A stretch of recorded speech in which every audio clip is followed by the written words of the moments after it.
Welcome back. All right, got it set up. Hello, everybody. Welcome back to another night of Seeking Revonar on Monday. It's been a while. I was doing my notes and I was looking at the dates on my notes, and it looks like it's almost been a month since we played on a Monday night. So it has been a little bit, and we're ready to jump back in. We got our full crew. We got Tom and Pellinor and Logan and Bodoff, who's really Sasha, and Cedric, and like half of the crew you see them on Wednesdays getting annihilated in tombs. Hopefully tonight they won't get annihilated, but you never know. We'll see what happens. If we should do a really good recap, because when we left off, if you missed that episode, and I think something goes on with my audio, I've been changing my streaming settings to try to accommodate the problem. It's having trouble with 3-hour streams and stuff, but hopefully this will work so it won't cut out on us, but we'll see. So the recap would have been Drubrin asked our would-be adventurers to help him retrieve an artifact that he had gotten a vision from the deity he follows currently, who said to him in that vision that this artifact was about to fall into the wrong hands, and it was his mission to retrieve that artifact from where it was guarded and stored at that time. They've kind of found the spot, and they engaged in a pretty epic battle of fighting the guardian of the artifact, which had a lot of really fun stuff in it. So if you missed it, it had anti-magic fields, and there was smoke and mist and fog, and there was a really cool fight going on. And what they didn't realize, or hadn't realized, and they're just starting now to realize, is that there was also another group there, or another party there, or another, I want to say group or party, that gives you the wrong impression, another faction was also there to take the artifact. And while they were fighting the Guardians, they were able to slip in and steal the artifact out from under them. They almost caught them heading out the cave entrance at the end, but they didn't quite get him. A couple of missed rolls, and a chase ensued. Whereas Drubrin took off running and powered by his deity in hot pursuit of this artifact. Our players had trouble due to not having a deity help them stay moving as quickly as the other two were, and some other shenanigans that I was doing with some of the spells and some of the things that the necromancer and the illusionist were, actually it was an illusionist, not necromancer, an illusionist was able to do, and got away. So was able to steal the artifact and headed, as far as we could tell, back to Port Bastion. And so when we ended the night, the group had kind of formed back up as they'd gotten split up a little bit, and were hot on the trail of Drubrin, who they, for whatever reason, couldn't seem to catch up to, and were having trouble understanding how or why all of these things were able to outdistance them or outpace them or outmove, even though they were all using their immense abilities to be able to move quickly, but were not able to catch up to them. And that's where we kind of ended, was right in the middle of basically a chase throughout the night, trying to catch up to Drubrin and possibly catch up to the artifact thief at the same time. And that's where we're going to pick up tonight. So we're just going to continue on to that storyline a little bit.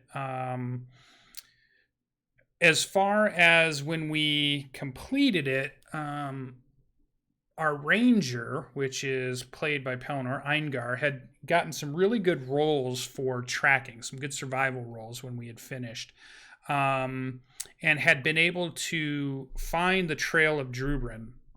I think by now, and as far as you guys have been following him as much as you can, Eingar begins to realize there's something odd about Drubrin's tracks that doesn't make a lot of sense. He's able to follow them, and it's definitely heading in the southern direction of where Port Bastion is, through this dense wooded area. And this is happening kind of throughout the evening into the next day. They thought they would have already caught him by now. But one of the things that Eingar starts to pick up is that Drubrin's pace, or Drubrin's footprints, the stride length of each step that he finds, he's now realizing that it's about 3 to 4 times longer than it should be, making Drubrin quite a bit faster. So during the chase, you were able to figure out what path he was going, where he was going. You know, you'd see a footprint in mud, you would see a broken branch or something, and you're picking out these footprints. But you always kept thinking that you were missing a couple, and then you'd find one, you were missing a couple, and you found one. But as you go and you get a better look at these as you've been following them longer, what it really is happening is there's a really long set of length between the left foot and the right foot of Drubrin, who's moving, in your mind, means he's moving way faster than any normal bipedal person would move. The next thing that you notice during this chase is that you're only able ever to find traces of Drubrin. You never find any traces of anything else. You don't find whatever he's chasing. You don't find what he's following. You don't know how he's following. All you know is you find his tracks and nothing else.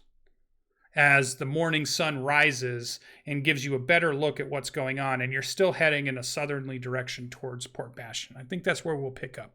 So we have our Mistletoe, our monk, Alberix, our druid, Tristan, our paladin, Rock, our angered barbarian, and Eingar, our dwarven ranger, in hot pursuit. Who's kind of out in the lead? How's this kind of group making its way? Who's faster? Who's in front? Who's bringing up the back? Who's lagging behind? What's happening as we go through these trees? Rock would probably be in the front, using his new level 6 ability to make the party travel faster. Eingeier's either probably right with him to make sure he sees unsullied tracks.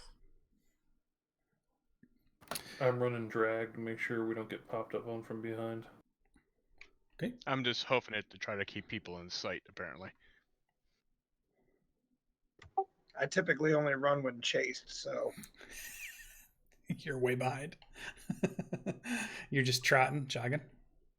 All right, and really, you could move fast, Logan, with your 6th level ability, but you can only move as fast as the slowest person in your party, right?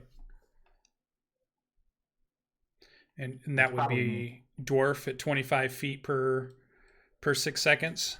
Yeah. Yep. Okay, so yeah, you can see tracks. You are making good time. You're probably making better time than most people are able to make through these woods. Now, these woods are dark woods. Now, you've been through a lot of this area, though maybe not specifically the 100 feet that you're in at the moment. But this whole kind of part of the wooded area is pretty familiar to you. It's the part where you're coming down out of the mountains. The elevation is starting to lower down, and you're getting close to where the coast is, and you get the smell of the ocean coming off of the eastern coast. As you get down out of those mountains, you get into, it's a lot of large valleys and ravines with all trees everywhere, and then it starts to get into a lightly sparsed tree area, and then you can tell that you're starting to head almost in a southerly eastern trail that you follow towards Port Bastion. You travel throughout the night or the day, and I think at some point you guys decide to stop so you don't take exhaustion, correct? Or do you pass through and do you take exhaustion to continue on? I think we should probably rest and not get exhaustion. That's an awful condition. Agreed. Yep. Okay. So there would have been a long rest. You would be getting up again in the morning, ready to take off after get on the trail. It's easy to pick up. You're able to pick up the footprints of Drubrin. You can tell he's moving quickly. He's not being careful. He's definitely crashing through the brush more than he is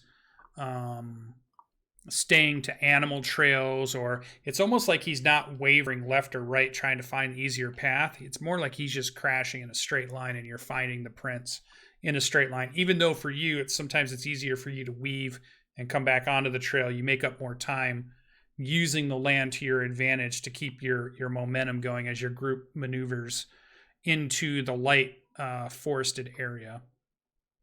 You go for most of the day, and you start seeing that area would still be light forest. You're no longer in ups and down hills, so this is more of a flat forest. You're getting quite a bit more breeze off of the east, and you do pick up the smell of cook fires and such. You know that to the east, a few miles from you, are where the dotted villages are that happen to be north of Port Bastion. There's a whole bunch of villages that have been set up, or farms and farming communities. And you're probably only another half day from Port Bastion. So you're making great time. So normally that trip takes people, let's see, 1, 2, 3, at least 4 days. You guys have done it in 2. And following Druben's trail, it looks like he's heading to Port Bastion as you continue on. Anything else? Just keep going. Yeah, that's all my plan is. Yeah. Keep going. Okay. So after about another 2 or 3 hours, and you guys are doing the quick jog marathon move, resting when you need to for, to catch your breath, and then jogging on again and moving. It's towards just late afternoon that the gates of Port Bastion come into sight, and you see everything seems like you see the road that's normally there. You're just coming into the road area. You're seeing wagons moving, just now leaving and heading. Looks like they're heading north along a road that goes along the coast, and it looks like it's a set of farm wagons that are bringing materials to the north as you guys come jogging up. There's guards on the walls. There's the gate was just about to close as they see you guys kind of running up, and they start to they slow down on closing the gates, and there's a couple of guards out in the front. Hail them and ask if they've seen Druben. Yeah, so at first, when you kind of see that they look a little wary when they see you out of kind of shouting distance, and they see how fast you're moving, and they kind of seem wary. They're looking around as if something's wrong. And then when you ask about Druben, the guard kind of looks to himself, and he looks to his buddy, and he's like, "Druben, what's he look like?" Elephantine. Yeah, so yeah, you give a description, and he's kind of nods his head, and he's like, yeah, he was he came through first thing in the morning, was one of the first ones through the gates. Said he went into Bastion. Have you heard whether he left again? Or did he come out this gate again? No, we've not seen him, and he kind of confers with the guy next to him. He's like, no, he's not come back out this gate. Maybe we should check Darula, see if she heard anything. Okay. Agreed. So we see the rest of the group kind of come up behind, and you guys are at the gate. You can see there's quite a bit of bustle in town. I mean, everything seems, you see what's going on is a lot of construction at this point. There's still a lot of repair from the dragon attack that happened several months ago. There's a lot of new construction going on. You've noticed some of the buildings are much bigger and better redesigned now that they've had a chance to kind of, you see that many of the buildings have more than one story, whereas before it was all a lot of low-lying buildings that had been there for quite a while. And as you go down the main thoroughfare, you see a farmer's market has been set up. You see kids running around in and out of alleyways. You see regular townsfolk moving about. For Mistletoe, you notice that it's a majority of human occupants, and then a large number of dwarves you also see throughout the city. Those seem to be the two predominant groups that live here. And then every now and then you catch the sight of, obviously, somebody that's an adventurer, somebody walking by in armor, weapons strung all over them, or somebody with some giant backpack because they've got caltrops and they've got ropes and they've got they're carrying a ladder with them or whatever. That clear evidence of different adventures, and you see lots of different represented dragonborn or I would say probably common, maybe a tiefling here or there, but not a lot of them. You would definitely see more dragonborns. You would see dwarves. You would see a gnome or two, several halflings here or there. Those are probably the majority. The one thing that does stand out to you being from the Sword Coast, and we're dwelling on it a little bit because this is the first time Mistletoe's been able to get to Port Bastion and really kind of hang out since he's left the Black Pyramid, for those of you that are wondering. One thing you notice too is most cities you will see several elves in the Sword Coast, and it may go up if depending on where you're at. If you're in Silvery Moon, you'll see a lot of elves. If you're on the Sword Coast, you'll see many elves, half elves here or there. This city does not seem to have any, if hardly made more than one or two that you might catch a glimpse of here or there, and they're all just kind of moving around, walking around, and everybody seems to be going about their morning as you guys make your way to there's an enclave of elves in another town, right? There's a whole city to the north of elves, but apparently they must not come to this here. As you can tell, you don't see a lot of them here, so it's not like there's a group living here. The ones you do see that are of elven or half-elven heritage, you can tell right away are adventurers. You don't see any like elven town folk or elven shopkeepers or anything like that. It's the only ones that would be adventuring types. You also see plenty of clergy moving in and out. You guys pass through in that area. There's the big cathedral that's being repaired, and they're making it much bigger and grander. So a lot of Torm priests and clerics moving about amongst the city. But there are, every now and then you might pass a small shrine of something else here or there. There seems to be a wide range of different deities that are worshipped by the different peoples that live here, it seems. And yeah, you guys make your way to Rula's. As we start to head to Rula's, don't you think that perhaps we should go to the shrine where Drubrin has... Then we could take our rest. That would be another good place to look. I worry for my friend. As you're walking through Bastion, let's just go to the first one we come to. What his? But he only made the one shrine to. No, whichever's closest, the temple or the tavern. Ah, I see what you say. You're weary from the road.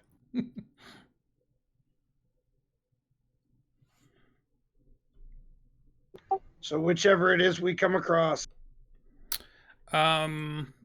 Rula's would be the first one because you would turn a corner. You would head down towards the docks to see the shrine of Inti that Drubrin had been creating. He put it down near the dock area. So we'll stop in and see Rula first. All right. So it is mid-afternoon. You see in here a pretty good number of adventurers, maybe, about 10 or 15. Most of them look like they're either recuperating from wounds. They've started their afternoon drinking. Maybe they've gotten back from whatever adventure they were on. It probably seems less populated than normal. So your first kind of thought for most of you is that, most of the adventurers must be out and about. Usually it's a little bit more crowded in here. And you can tell that Rula has basically what's been rebuilt so far is the first floor, but there's still a lot of construction, a lot of stuff happening in the upper floors. And there's still a lot of things. There's just really crude tables and chairs at this point. In fact, the chairs, she hasn't even brought chairs in. She's brought in, they're basically stumps that are, just high enough off the ground that people can sit on. And she hasn't even gotten to either purchasing or having made chairs. The tables look pretty rudimentary. They look like stacked crates or pieces of crates, probably from the shipping groups, and torn apart and turned into tables for now. It looks like the bar has been mostly completed, and she's already started work on the table that is the great table that sits here. That is the map of Revonar. That was lost in the Great Fire, wasn't it? Yeah, so there you can already see she's commissioned a great oaken table, and they haven't really started the carving part, but they've started putting in the lines of what people knew and what they remembered and what people had drawn in. But it's definitely early in getting recreated. Is Rula behind the bar? Yep, Rula is behind cleaning mugs. She still has glassware that she's acquired. And also, not only is she cleaning those, but she has next to the bar area is a big table set up with a lot of papers and books strewn on it. And you can tell just with a glance looking at that stuff, it looks like a lot of ledgers, and it's a lot of books that show columns of numbers, and then must be materials or some type of inventory stuff she's keeping. And then drawn plans are laid out, are sprawled out. And it doesn't look like it's just the tavern. It looks like it's plans for other buildings that you don't necessarily know what they're for, but they're definitely different buildings and other buildings, other types of buildings. I suppose we should spend some coin with our old friend Rula. Maybe she knows what's become of old Drubren. Let's just ask her. We're in a hurry. It wouldn't hurt for her to give some coin. And with that, his pouch is going to open, and several, 6-7 gold coins will just arise out of it and click, click, click, click, and drop out onto the thing. Okay. For old time's sake. Yeah, Rula looks up and sees you're walking in, and starts kind of setting out mugs, getting them ready, and seems like she remembers what you guys normally order, and she starts pouring the various things. She maybe looks at Mistletoe and gives a nod as if she hasn't seen you in a while.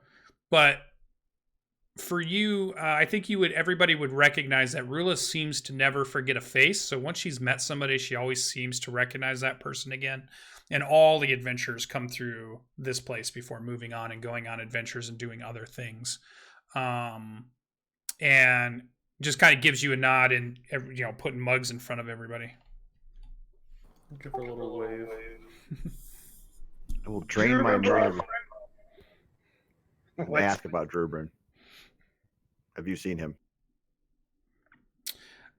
She says, no. In fact, he left here 4 days ago in a hurry. Actually, it was probably, let me think of the correct days. 4 days out. It would have been 3 days, 2 days back. So 6 days. Yeah. So she says, no, he left about 6 days in a hurry. Seemed to have some fevered dream. Was going to go chase it. I assumed he was heading up to the Abbey. Well, he found us. We helped him. But he got away. We're looking for him now. She looks at you. He got away? He's like a huge, slow-moving guy. Magic. She shakes her head as if, I hate magic. He was definitely not moving slow, and he passed through the gates this morning, according to the gate guards. Yeah, you definitely see surprise on her face then. She's when you say that, and she kind of looks to you, Eingar, and says, "Well, that's not like him. He always comes back to the tavern. You said you were chasing after him. Why wasn't he with you?" He was in pursuit of the one who had made off with the thing his god had sent him for. He was chasing an adventurer? It was hard to tell. They used sorcery and they were veiled by illusion. And as he says this, the coins clink, clink, clink, clink, clink, fall onto the table. But I've only time to slake my thirst before we go out and find him. And as the last one falls, his mug is going to start moving to him. Yeah, you could tell she thinks a moment, and as you're describing this person, and she's like, I can't think of anybody who's come through those doors in months that would have strong illusion powers that I know of. Can I do a wisdom check to remember what that thing looked like when he did become visible? To describe him? Sure.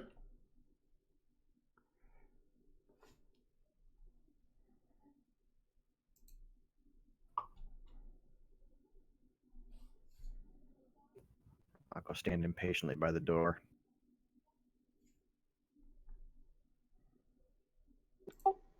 Yeah, you're able to recall, kind of his features. What you do remember, you do recall that it was a human. You do recall that they were wearing a mask over the kind of their nose area, but the eyes and the hair and the shape was clearly human. Dark clothing, but it was obviously somebody who was trying to remain hidden, even though you were in this kind of dark place and dark, misty area. It was Zorro. The mask. It's a superhero.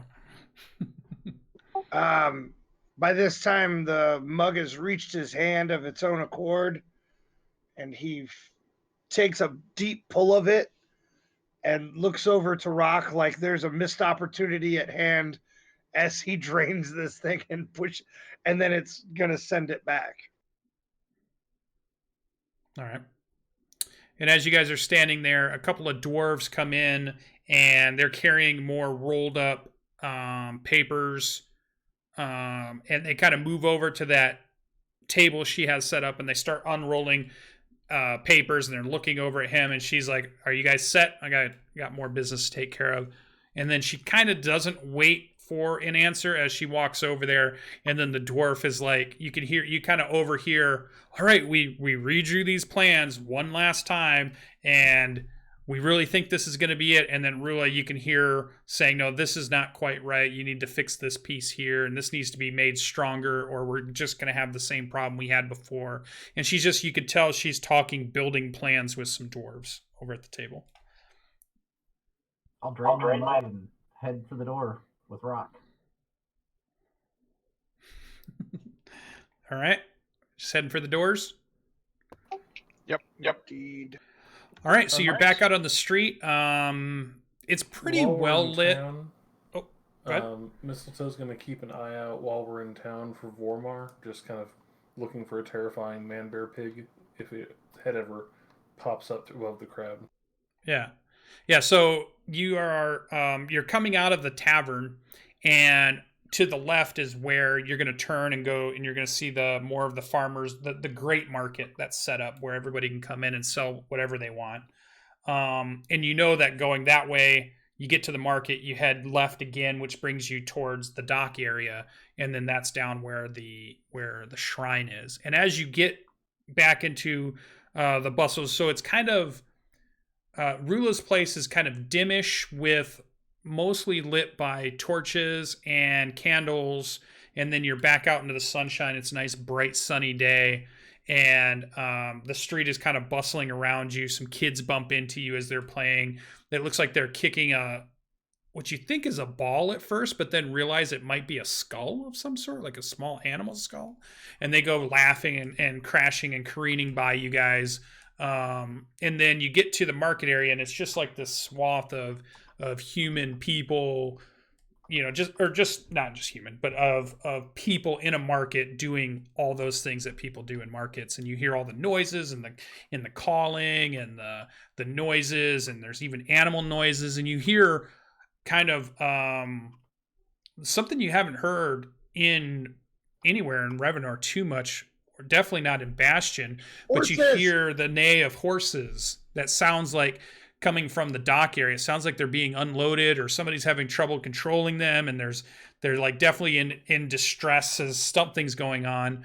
And Mistletoe, you catch out of the corner of your eye, Vormar is standing in the center of all of the market area, and he's just looking around, and there's like this old human, wizened human person. It seems like they're talking, and then the old human guy kind of turns and walks away, and Vormar is just scanning the whole area, and he has this really kind of wide-eyed look of just taking this whole place in, out in the market area. So he's a little bit further out in the market area, but you see the party start to head left and start to head down towards where the dock area is. And he's that opposite direction? He's kind of more like off 90 degrees. So he's more like if you continue down the road and they're making a left turn to go towards the docks. He's more like forward. I will like jump up on top of like some like nearby cart or barrel and basically yell for him and wave excitedly, and then point where we're going, and then try and stay with the people to whom I owe my life debt. Yeah. Okay. Yeah. So you kind of catch his eye, and he hears it. You see his ears kind of perk up, and he hears his name, and he's looking around, and then he sees you waving and jumping around, and then he kind of watches what you're doing, and then he starts moving your way as he's moving through the crowd. But one thing he's doing that's kind of I always think of as the very typical, very large, giant type person. But he's being super delicate as he's being overly delicate, like as if he's just if he bumps into somebody, they're just gonna shatter if he touches them. So he's like being super careful as he makes his way around and trying not to bump into anybody and overly doing it like a typical really large person surrounded by lots of little people would do. The group continues on, and you can kind of see them. They're just a little ways up ahead. And you guys get down towards the dock area, and you're at Inti's Shrine, which is down and off to the side of one of the dock areas. It looks maintained. It looks up, like there's some offerings there. It looks like it's been improved or added to since the last time you guys were in town. But you don't see anything. And what it is it's more of like, it's not a building. It's more of like a statue and offering place that's just set out in the open, in the elements. It's not necessarily like a place you go into. So I'm going to scan the crowd to see if I see Drubrin. All right, so perception check. Can we all do that if we're all looking? Sure. Or aid him? I mean, yeah, you guys can all start searching around. Perception if you're looking around for Drubrin. Are there any priests or anybody that would be tending to the shrine? Okay. Not that you had heard of or known, though I'm not sure you had asked Drubrin about that, if there had been any other followers. Did Rock and Tristan lock eyes? Like, as they looked around, they were like, You're not Drubrin. You have snacks incoming. Yeah, there's so much commotion, and there's so many different things happening. You guys are more amazed that you're watching the horses that seem to be, they're using some type of crane that they've assembled on the ship. It looks temporary. and then it looks like it's moving these horses over to where the dock area is, and they're lowering them down, and they've got like a cloth hammock that they've built, and the horses definitely do not like it at all, and having their feet off there, and they're making a lot of noise. But once they get them down on the dock, they seem they're able to calm them down. And that commotion has mostly caught Rock and Thomas's and Eingar's attention. It's just a whole spectacle to see them offloading horses. Cedric, you're looking around, but I mean, you don't see anybody that looks like Drubrin. And Albrix, you're pretty sure he's not within the crowd about. I mean, you don't see his height, you don't see his shape. You're pretty sure you're scanning everybody carefully, and he's not down here at the docks. I would like to just stop at the shrine, go up to the shrine real quick, throw in a silver, and do a quick little prayer to Inti. Inti, if you're listening, we're trying to help Drubrin in his quest that you gave him. If you could aid us in any way. I was actually going to do the exact same thing, except for I was going to use a cantrip instead of money. So as he goes up there and I realize what he's doing, when the coin falls into there, I'd like a sun to rise out of it, but I will be doing the mental prayer along with him about our elephantine friend. Okay. Yeah, so you guys are able to offer up prayers at the shrine. You don't see anything. Nothing seems to interact with you, or you don't feel any different.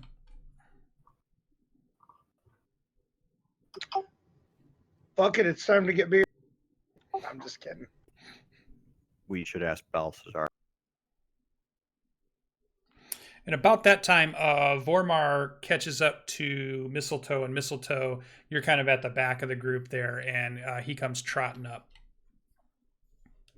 So for our friend that we're trying to find, did he have any distinct clothing items that we could use to locate object on? If you had some of his items, certainly. I don't think you do have any of his items. Yeah, so nobody gave him anything that was specific, like a weapon or clothing or a vial. I don't think I have anything. I don't think I did. I've just given him lots of points of healing over the time. And then in a really kind of gruff voice, but it's in common, Mistletoe, you hear your name, and you're kind of shocked. It's Vormar talking to you in common, which isn't what he was able to speak with you before. And he's like, kind of in a rough, gravelly voice. This place is enormous, and it's amazing. And look at all of the colors and different peoples. And then he kind of looks at you and he's like, why don't they look like you? Where are all your peoples? Well, one, you're doing great with the speaking. Good job. Two, mostly hell. And he kind of thinks on that, and he's like, oh, you're a cursed people. And he gets a very sad, very opened eye, animal kind of sad puppy dog look, and he pats you on the shoulder, and he's like, I'm sorry, I didn't mean to ask such a personal question. And the thing that you pick up on is his voice is slightly robotic in a way, the way the cadence is, and you can almost hear his language, but then you hear the common words just a slight second later, as if you're hearing something translate the words for him. Did you have someone cast a spell on you, or get a? How am I hearing you? Oh, and then so he gets a big surprised look on his face, and you're starting to really get like it's funny how how many expressions you get off of this big furry bear face, and he kind of acts excitedly for just a moment, and he holds his big enormous paw up, and there's like a silver ring on his paw, and he says, "The old man gave it to me. He gave it to me to hear stories of my lands." He says, "I've been talking with him for days now." He's like, and then he starts asking you, "How come you're here? I was about to head back out and come find you, but now you're here." That's a mighty gift. A fellow showed up with a really big nose and ears. Is a friend of them. I'll point over. He needed help, and we went to help him. And there was a terrifying amount of some kind of undead demon things, and then he ran away, and we're looking for him. So, is anyone who looks like a... Have I even seen a Loxodon in the Sword Coast before? Nope, this was the first one you've seen anywhere. He looks like a walking beast of burden with a very kind face and a really big nose. Yeah, he's like, well, I mean, he just kind of falls in line with you, and he's like, "How should we find this person then?" Like, he just kind of steps in line, and he's got his stuff on him, and he's carrying his pack on his shoulder, and he just kind of starts looking around as you for what you've described, but he's not really seeing anything that like what you've described. I don't really know. They seem to have an idea, so I'm going with them. And yeah, and he towers over like everybody. And he's like, "That one?" And then you might see like a gray-skinned dwarf, or that one, and he's like pointing at just some tall person or just some big laborer or whatever, and because he's not real sure on your description that you gave, and it sounds like he's trying to help you out as the rest of the group is doing their thing. So what's the rest of the group doing? Try and like sketch it a little bit. Oh, okay. And show it to him over the course of like the next like 5 minutes. Just like sketch it in a journal and show him like vaguely what a Loxodon looks like. Okay, awesome. Do a performance check and let's see how well you draw. 14. Yeah, okay. Yeah, you get actually a pretty good artist. Good job, Monk. So what's the rest of the group doing is you're kind of standing at the docks area. Not seeing the Loxodon here. Most of the shops are devastated, so the town is in complete rebuild for more or less. I mean, was there a shady portion of town? No. All right. There's 2 or 3 gates out of town. Maybe we should go check the other gate and see if he's left that gate. Wise thinking, dwarf. Yep, you guys came through what is known as, I really should give it a name, but it's the Northeast Gate. I should name them. I think I will do that. And then there is a gate that leads out to the west, which goes out to the Dankill Mines. Yeah, so you guys head over that way. And after we check these gates, if it turns up nothing, Balthazar is the next step. Okay. So yeah, you guys head over to the gates and you see a couple of the guards that are standing there. There's guards along the walls. The walls seem to have been repaired. It seems like that has been a priority that they have taken, even though many of the buildings on the inside are being repaired. You have to make your way through the big market to get over to the west gate, to the main road that leads to the west gate. So you kind of make your way through the hustle and bustle of that. There are several ships that are at the docks, and there's 1 or 2 that are anchored out in the bay that look like they're preparing to get pulled into the docks. And you guys make it over to the western gate, and several guards there are on duty. And when you talk to them, they did not see Drubrin come through this gate. In fact, they've not seen Drubrin in months. It's clear that the guards that work at this gate always work at this gate, and the guards at the other gate usually are over there. So they have their own gate that they're assigned to, and they're like, no, we haven't seen that, that description of a person in many, many months. So he definitely didn't. They don't think he's went out the west gate this morning. You said there were ships waiting to get towed in. Were there any that had left this morning? Who are you asking? Go back down to the docks. See if anyone's departed. All right. Rock, before we do such a thing, why not consult the wizard of this place? Certainly he knows more. Magic. You only hate it because you do not understand it. Fine. I accept your apology. I think he hates it because it sets him on fire. That's fair. Being on fire is not a good time. And as he turns, he like slides a flask out of his robe and just like pushes it over into Rock's hand just to make sure that the joke went over well. Because Rock would. I'll drink it. All right, so the group kind of pushes its way through. What you're seeing in this road is a lot of wagons that are either going through the west gate empty, being pulled by groups of dwarves, or you'll see coming from the west gate and into Port Bastion, you'll see laden down wagons that seem to have raw ore in them, being pulled by some oxen.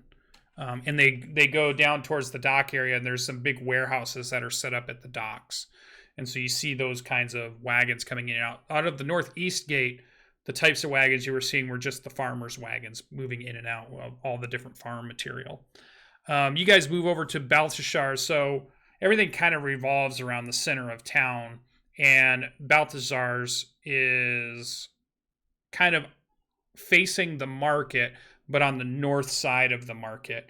And when you walk into his shop, there doesn't seem to be hardly anybody in there, but you do see a young female behind a counter in long blue robes, rope tied around the waist, and has a book that she appears to be studying as you guys walk in. And she looks up and is like, "How may I help you? Is there something you would like to purchase?" We wish to speak with the wizard of the town.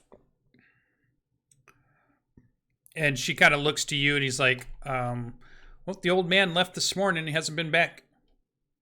I mean, he might come around for, well, and she's like, she seems kind of, looks at a device on a wall, and you're like, you're not sure what it is. Some square piece of, almost looks like a house that sits on the wall. And she's like, no, I mean, it's quite a bit past lunchtime. I would have thought he'd have been back already, but he hasn't returned yet.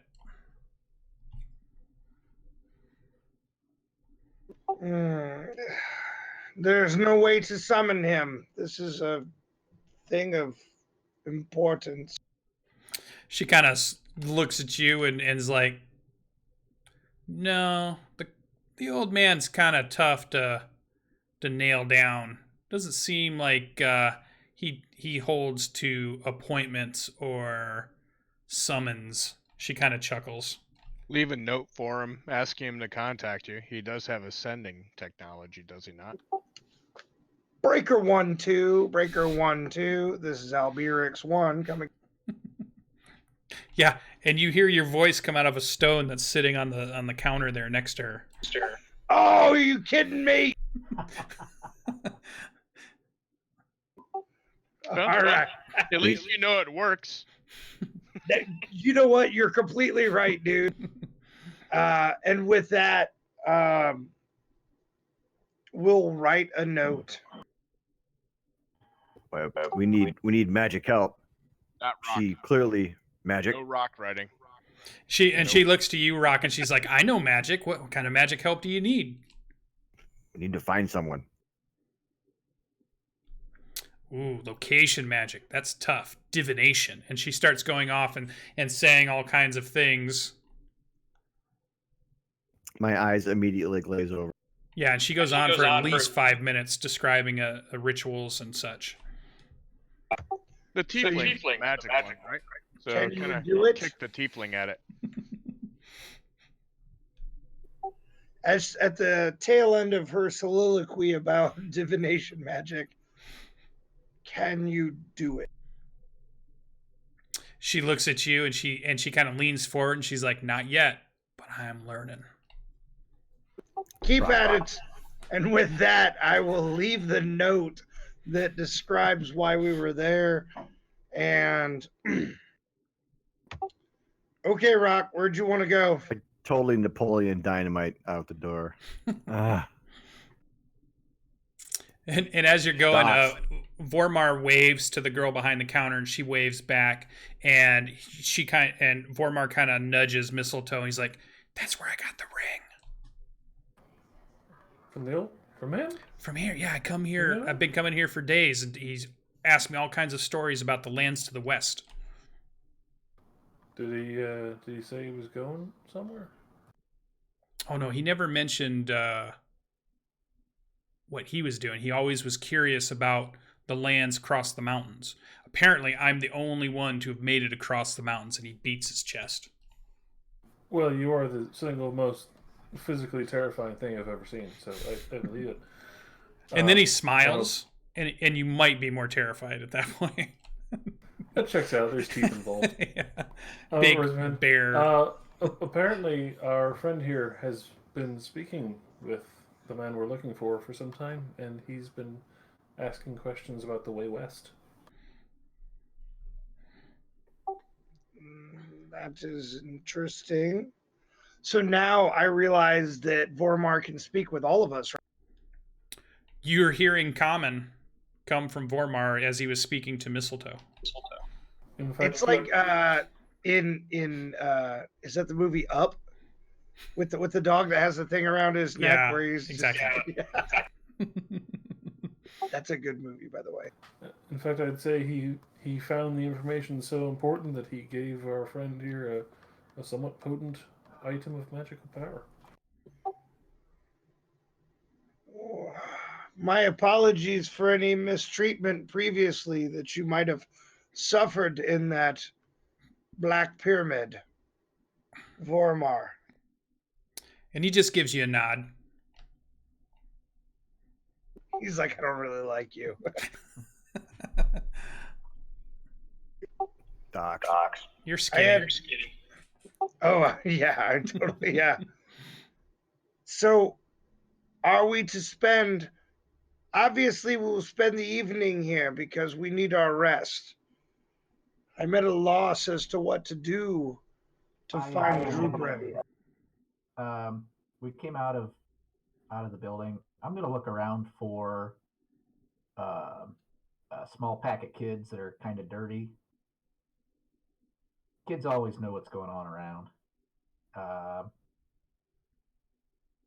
Kind of go up to them and just show them a few coppers. Hey kids, I'm looking for somebody. I want to know if you've seen somebody like this. And I'll describe Drubrin. Yeah, and I would say most of the kids, even when you try to approach them, are very wary of you, and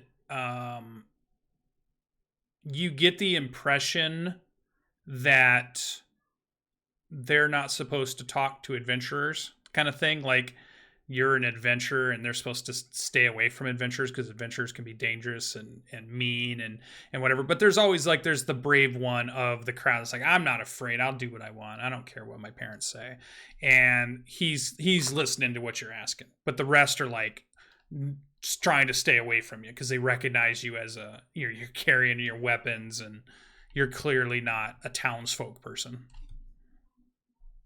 But there's a brave enough, a young boy who's like standing there defiantly brave. He's like trying to show no fear, looking at you. And in fact, he probably doesn't even have any fear of you. He doesn't even look like he's afraid of you at all. You're a brave one. And he just got his like, that's right. I even went into the haunted house, and the rest of those scaredy cats wouldn't even go. Well, have you seen my friend? Long nose, big ears. Ask the tiefling to show his picture. There you go. I'll hold it up and try and look as non-demonic as possible. And That's what we're yeah, he looking looks for. at them and he's like, "Yeah, I've seen that person around before. Adventurer type. Seems to always hang around Today? down near the docks." Have you seen him today? He kind of thinks and he's like, "No, we haven't run into him today." Could you guys go and get your friends and check the town, or at least the area? He's like, "I don't know. We're supposed to be playing ball soon, and we were gonna go and skip rocks over in the other thing, and I don't know if I can talk him into doing that. That sounds like grown-up stuff." I don't know. Pay these wharf rats. I'll kind of out of my pouch. And he's like, I get a new ball. he's like, "One for everybody that searches," and he runs back over the pack before you even have a chance to say anything. And he's like excitedly telling these kids. Obviously, he's saying we all get a coin if we go and try to find. And you hear him describing vaguely Drubrin, and they all get pretty excited. And then he like comes running back over, though the pack of kids doesn't. But he runs back over. He's like, "Yeah, we'll do it." And he's holding his hands out, waiting for all these coins you're about to give him. You gotta find him. I'll give him 10 now, and then you'll get more if you find him. And then he kind of gets a look on his face. He's like, "But I told him they all get one. There's more than 10." And he looks back behind him. How many are there? At least a dozen. Then we Well, take some of our copper, the quantity of some copper, and distribute. Do we really care? Give him a bunch of copper. I'll give him each a copper. Okay. You will find us at Rula's Tavern. Be quick about it. All right. And so you see him walk over, and he puts one, and the kid races off, and he puts one in a hand. A little girl races off, and he puts one in a hand, and they just start scattering about the whole town. And they're quickly lost in the crowds. Okay. How many? I mean, you gave him like a handful, and there was like a dozen kids ran off. I would say 12. All right. Like birds with birdseed. Let's go to Rula's and see what happens. See what comes out of that. It's taco night. Let's go. All right, back to Reelis. Yeah, tacos. It must So- be Tuesday then. If those kids had seen him near the docks before, was it normal for him to be by the docks? That's that what you like his overheard the preferred kid say, layout? is that he always seemed to see him down near That's the where docks. the shrine is near the docks. And we already checked that area thoroughly, right? We checked around the shrine. You stood around and you looked, and you didn't see him. All right. So no. Did we ask the portmaster or the port guards or anything like that if they saw him? I don't That think would we be did. a no. Why don't we do that on the way back to the bar? Okay. Everybody's going back to the docks. All right, so you're pushing your way down through. You're going right through the center of the market again, and it's still bustling. It's still lots of people going on, and it's lots of hawking going on and bartering and trading and people moving around and in and out. You get down to the docks, and there's you see several laborers, and you just kind of ask around and like who runs the area, and you get pointed to somebody who's kind of officiously standing at one of the dock areas that has like this half-built kiosk kind of thing, and he's going through and stamping stuff as it's coming off of the ships and off of the dock and moving, and it looks like he's got several other people that are there he's talking to as you guys kind of walk up. And those people, they go down and they get in the rowboats, and it looks like they're rowing out. And just as he finishes up, and you guys kind of walk up to him, and it's a dwarven dockmaster who kind of seems to be in charge. Sweet. Show him the picture. All right. Yeah. So you kind of show him the picture, and he looks at it, and in a kind of another kind of rough, gravelly voice, someone who's used to yelling and has been probably yelling all day. He kind of nods, and he's like, "Yeah, he left out this morning. Went out on and he's like looking at his papers. He's like, wait a minute. Now there were 2 ships that left. He's like, well, he was in a hurry. I don't know actually what ship he was going on, but there were 2 ships that left out this morning, and he was on one of them. Where did the both ships go, or where were they going? Back to the Sword Coast. They were heading back for supplies. Both of them? Yeah, most ships here always head back out to the North Coast. Very few don't. All right. I assume we're not chasing him. Like Waterdeep is you would know he means Waterdeep when he says the coast. Right. We're not doing that, right? I'm never going back. I mean, it's a lovely town. I mean, there's a lot fewer dragon attacks. That's true. You know, it seems like it'd be a really good plan. Beer. And then after the beer, we should go find the wizard. I have a No mind beer. to return to the Black Pyramid.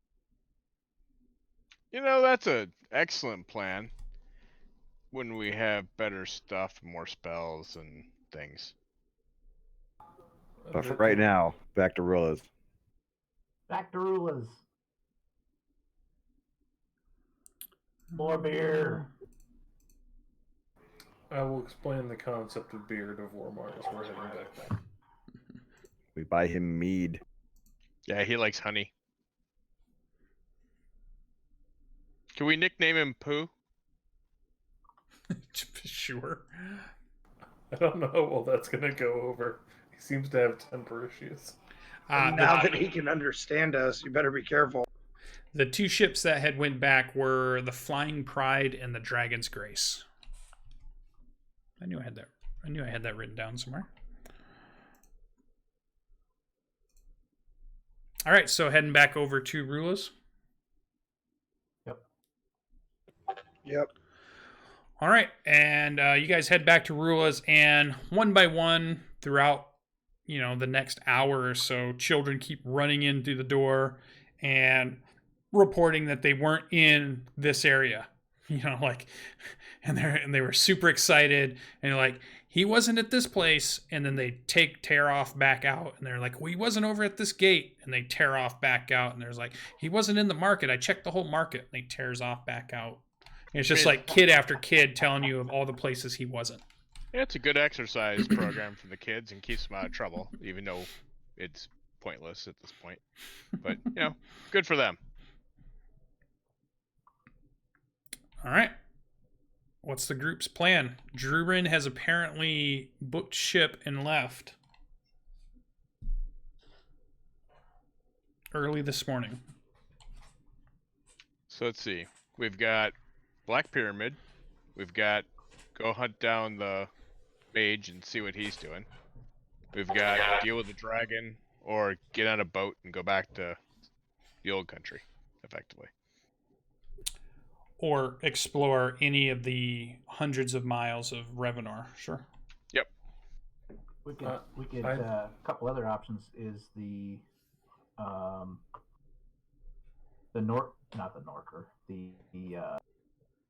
Darklings. Their caves. We never did. They're in the tunnels under their town. We never did check that. True. And if anybody would want to, I know Eingeir would like to investigate one of the areas, one of the possible areas for mining up in the north and east of the keep of St. Abbey, or the Abbey of St. Timor. Rula used to keep track of all rumors that came in and out of here. Maybe she's got some. I don't know if I get the vote, but I really would like to not fight a dragon. Just gonna put that out there. At the risk of sounding single-minded, I want to destroy everything inside of the Black Pyramid. You get a nod of approval from Vormar. I mean, we do have everything I own, so Care not for anything save the destruction of what lie within that pyramid.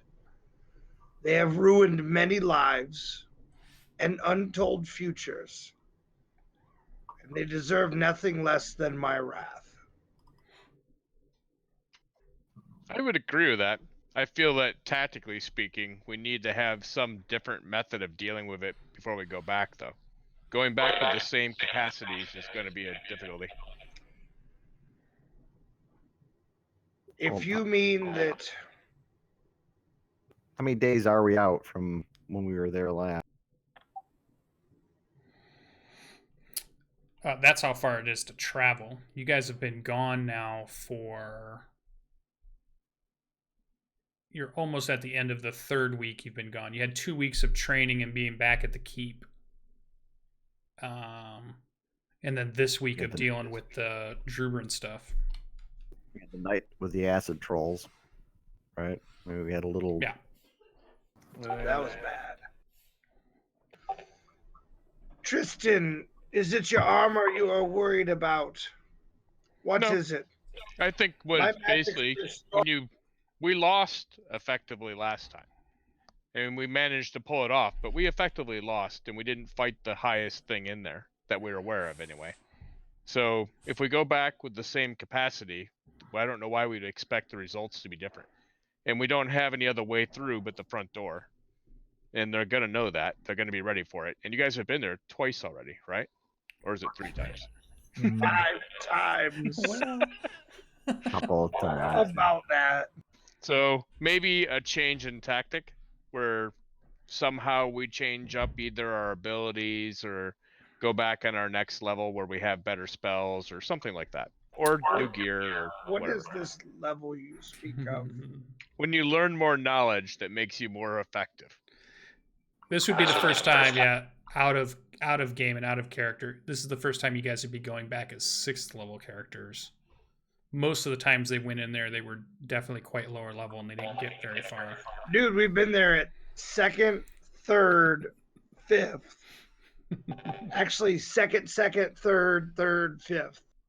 Because Well, 6th level doesn't change a heck of a lot for people, does it? Like you get some more stuff, but no major changes. no, for me, it's a pretty big change.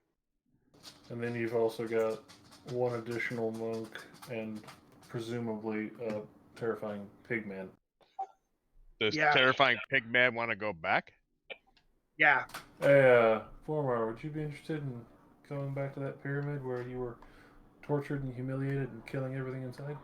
Yeah, he starts popping the big bare knuckles on his paws as he definitely holds a grudge against that place. How far away is the Black Pyramid from the Abbey? From the Abbey, it is... Well, it used to be 2 days south and west of the Abbey, but now that you're moving with Logan's superhuman crazy speed, it's probably just a day of travel from the Abbey at the speeds you guys can move. Normally, it's about 2 days would be typical. It is through heavy forested area with some elevation change as the big mountain is to the south and the plains are to the north, and you're kind of moving along the top area of where the land kind of rises up. So it's effectively a threat to the Abbey and anything near the Abbey in between us. So the Abbey is why the don't we closest take our thing there troops is and to go the deal? pyramid. Yeah, there's nothing else closer to the pyramid than the Abbey. Sure. So let's take our troops and go deal with it. We could bring the various guys we have at the Abbey, which is kind of why they're there, to protect it and the grounds around it, and go cleanse the Abbey. I'm fine with cleansing the Abbey. I mean, my God will be all about that. So, Well, the it's not troops like are the Paladin troops for are gonna... guarding the road and the trade routes. Sure. And that's an expansion area. It should be an easy redirect for a day. And they're Well, mounted. Well, think of it as that unit moving is going to be slower than you guys moving through the woods with the barbarian. So you're talking maybe a 3-day excursion. It's not impossible, but yeah, it's definitely a bigger deal than just a 1-day trip. Sure, but it ends up being proactive instead of letting them go after things and have to deal with them when they become brigands. We can eliminate the threat completely. That's what you wanted to do, right, Sasha? Wipe it out? The pyramid? Yeah. I do. But I don't want to leave the Abbey undefended. No, We now have dependents there and stuff. And don't we have a garrison and the patrol? Or am I misremembering? You have your group that you're nominally in charge of, which are the basically like a fighting arm, an infantry unit of your church. And then you have a group that is the Elven Wayfinders that came from the Elven City, and they help patrol the roads. So they go out in the elves, you don't have as many of them, and they move out in 2s and 3s, but there's a long stretch of road that they're patrolling, and your group follows the wagon trains back and forth as guards, clearing the roads, keeping things, looking for any large types of creatures. So they do patrols to make sure there's nothing that impacts the road travel. And there's these big kind of caravans that are starting to move either north or south along this new road that's being built. The Wayfinders are pretty much fully tasked on keeping an eye on the red dragon that's hunting in the plains area and trying to make sure that they don't find the caravans, because if the dragon spots the caravans, they've been annihilated before by the dragon. I wonder if we could draw the dragon to the Black Pyramid. I don't want to draw the dragon anywhere, dude. You're on your own on that. I mean, he might be in for a giant snack. I mean, it'd be a good meal for him. Seems like a great way to have a dragon with a fortified roost 2 days away from your home. Yeah, that might be fair. But he only has one way in and out. So we only have one way in or out, but I feel confident. And when he says that, he looks over his shoulder at Rock, and that we can do this. Let us re-equip, reprovision, and be on our way. And I did What misspeak. What you need? The dragon to the north is the blue dragon. The dragon that attacked Bastion is the red dragon. That dragon lives to the south. The one that the elves are keeping an eye on is a blue dragon that keeps trying to destroy the elven city, but has not been able to do it. So, just to clarify.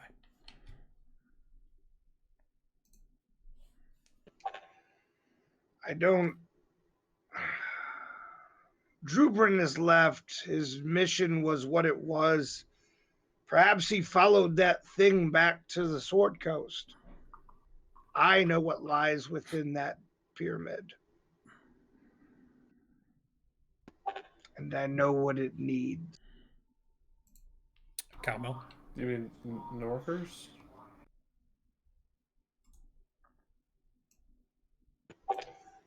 It needs cleansed. Tristan, do you need new armor? Yeah, I was just looking over that to see what would be an improvement. Because we have no coin. It's in the pyramid. If you wish for new armor, go to the pyramid. Do you wish for happiness? Rock's coin is in the in Bastion. Oh, I'm Everything Rock. mistletoe I owns bank is with a in the credit pyramid. union in Bastion. The rest of us had bags of coins with us. That's not true. Sorry. I think you gave it all to All my Rula. gold is gone from the lantern. My drift globe. Thank you. Yeah, drift globe. Eingar had some in Bastion also.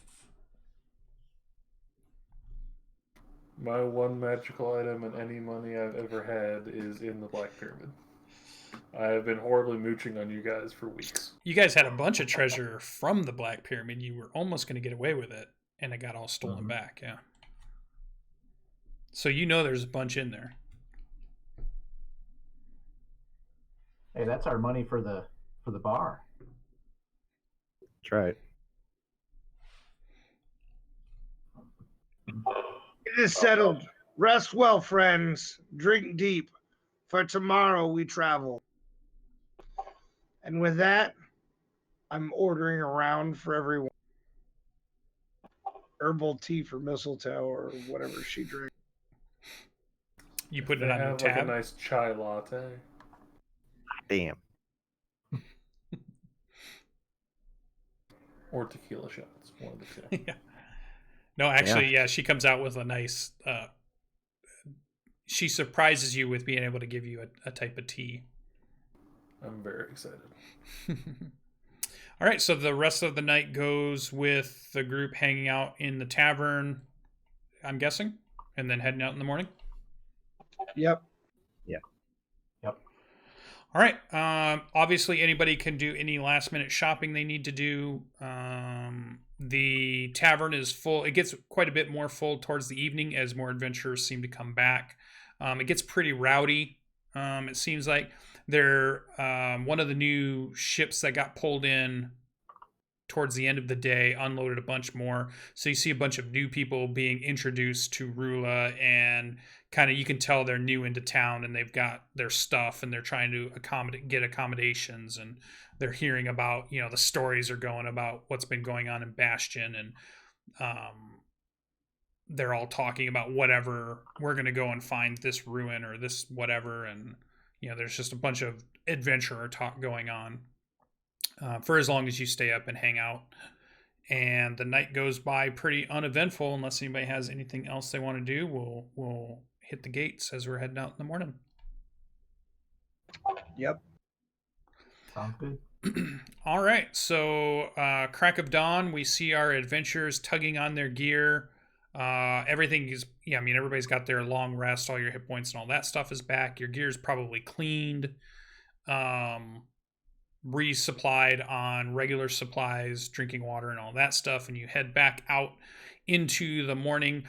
There's a slight mist that's coming in off of the bay, but quickly it turns as the sun comes out and burns that away. You're making good time back, and you're moving along the lightly forested area to the north, and you get to you go throughout the whole day. As you're leaving Bastion, you're seeing lots of villages and stuff on your right hand side. It seems to be getting built up pretty well. And then the further you move north and west, the trees kind of envelop you, and you start to move into the forested area. You're kind of moving along well-known animal trails, and several of these you can tell are pretty well worn, and there's almost like a road now that leads from Port Bastion to the Abbey. You can tell there's a path that's being traveled so much that easily within a year it's going to be an actual 2-track caravan road, and you guys are kind of traveling along that. You make it for the first day. You set up camp. It's only 2 days for you at this point. Usually it's a 2, 3, almost 4 days, but with the barbarian's newfound skill, you guys can make this trip now in 1-2 days. So it's cut off quite a bit of time. You guys are moving quickly through this area, but you make camp and you guys kind of find a spot. Do you stay near the road? Do you go off into the further off away from the road? Where do you guys make camp? I would suggest we go a little bit off the road, not to, so that we don't get found. Indeed.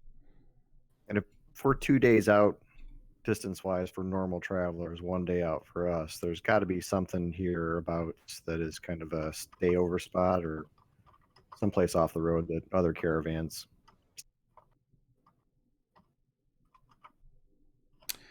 You're kind of in the middle.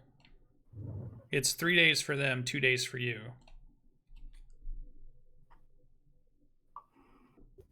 Make our own. Okay. Yeah, I'm gonna I'm gonna try to dig us out a spot. I'm gonna get some badger stuff going on. If I need to dig a hole, diggy hole, and then I'm gonna make us a nice spot. You want a survival roll? Sure. Vormir looks at you funny and definitely does not get into any hole you dig. I mean, I got a pretty good spot. Okay. All right, you dig a big badger hole in the ground. Smells of dirt and loam and earthworms and nature. You love it. Well, then I'm gonna put some, some of the bushes around it, and decorate it. It's like a super hooch, an arm. All right, yeah. So you spend a bunch of time decorating. Cool. Rest of the group, is there going to be a watch? You guys just going to go to sleep? What's going on? Definitely going to be a watch. Yep. Yep. And whenever my turn comes to sleep, I'm going to sleep up on the branches of a tree. I'll take first watch. I'll take middle, whenever it's darkest for the dark vision. Yeah, I'll take third watch with 4 more. 4 more That can work nods. with whoever. That should give us dark vision on all 3 watches. I want to take watch with Rock because he's my favorite. All right. So first watch is Albrix is Tom and Pelnor? Yeah. Or Eingar. All right. Goes by pretty uneventful. It's quiet. It's a clear night. You can see the stars up above. Pretty nice weather-wise. It is kind of chilly out. Temperature has dropped, but it's definitely clear. And goes uneventful. And then you wake up. Albrix and Rock again. You guys kind of keep an eye out. Nothing really seems to happen too much, and then you wake up Vormar and Mistletoe, and during that Mistletoe, Vormar seems to be kind of chatty with you, like seems to be kind of recounting some of the stories he was telling the old man. He always refers to him as the old man, and talks a little bit about his tribe and what's across the mountains and getting back across those mountains to the west. And that there's just, you get the impression that there's a huge land mass on the other side of the mountains. Like there's a huge area. And he describes things that you're not quite sure what he's talking about, but it's different peoples or tribes, or he always talks in like everything's a tribe. So you're not quite sure if that means everything over there is tribes, or that's just his understanding of people that are gathered together and live together. But he definitely describes lots of different peoples that live to the west. And then he kind of speaks of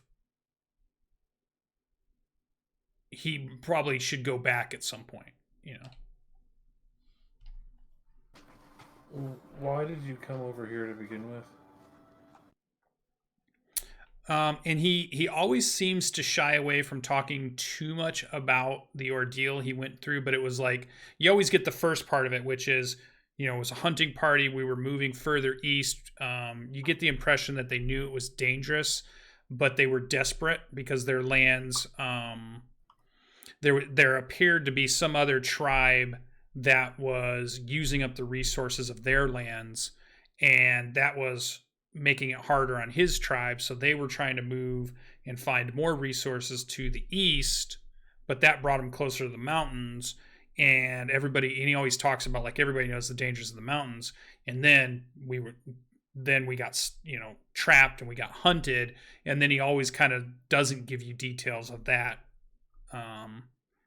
And just kind of trails off in the story at that point. He ran. So, I'll listen appreciatively and try and kind of get a better understanding of how his culture works. and then I'll kind of passing the time tell him stories about the little gnomish village that I grew up in, and you know the simpler version of life that I'm familiar with before coming to this godforsaken continent. Yeah.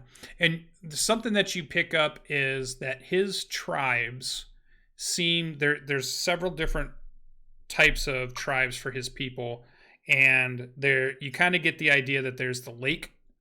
There's several tribes that kind of have their area near the lakes. There's a river tribe, and then there is a cave tribe, and they seem to be centered more on the places they live, based on their tribes or the type of area. So the lake bear people are similar but different than the river bear people, and the river bear people are different than the cave bear people. And he's from one of the lake tribe people. So he's not from the clan of the cave bear? He is not. But think of it that way. Ma. So, and then the night goes by. Nothing seems to, no alarm needs to be raised. Nothing seems to happen. And as the sun begins to rise, you kind of shake your companions awake, and everybody gets their gear and they're ready to move northward.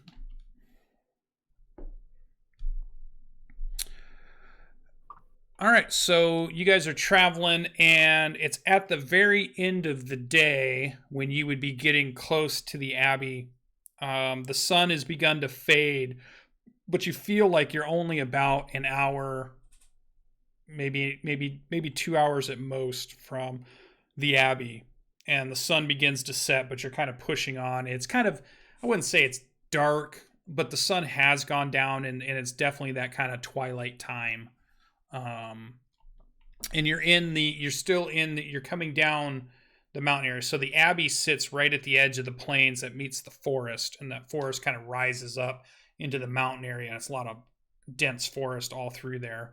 And you're coming down that incline and moving around and getting closer to it. And passive perceptions, what do people have? What are the numbers? 15. 15. 15. 11. 18. 18. Okay. So Vormar and Albrex, as you guys are going, Albrex notices Vormar tense. And when you look to see what it is, because it's kind of out of the corner of your eye as you're moving, you notice that Vormar seems to be scanning the treetops. And he looks agitated all of a sudden. All right. I'm going to alert everybody else and put my shield up over my head and back up. Where am I in relation to? I don't know. What was your guys' marching order? Again, Rock's probably out front with Eingar. I'm usually in the middle. Vormar's always near Mistletoe. Yeah, I'm probably running the back line. All right, when I see him do this, I'm gonna put my shield down and then move over towards Tristan and let everyone know that something's up. And I think as you're doing that, you would have heard the tops of the trees make kind of a swoosh sound, but you don't know. Nobody else seems to notice it. Doesn't seem to hear it, but you hear it. You hear the noise different than the forest makes normally, and it's coming from the tops of the trees. And Vormir's definitely looking up at that time. I think there's a fucking dragon. We need to hide. The second you say that, Mistletoe's like diving underneath a bush.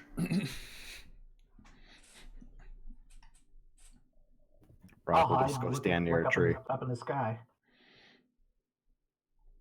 Make sure my crossbow's out. Okay.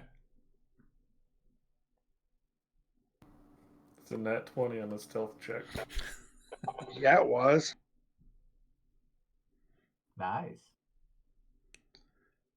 Oh, I'll pull my hood up. That might be a good idea. My coat.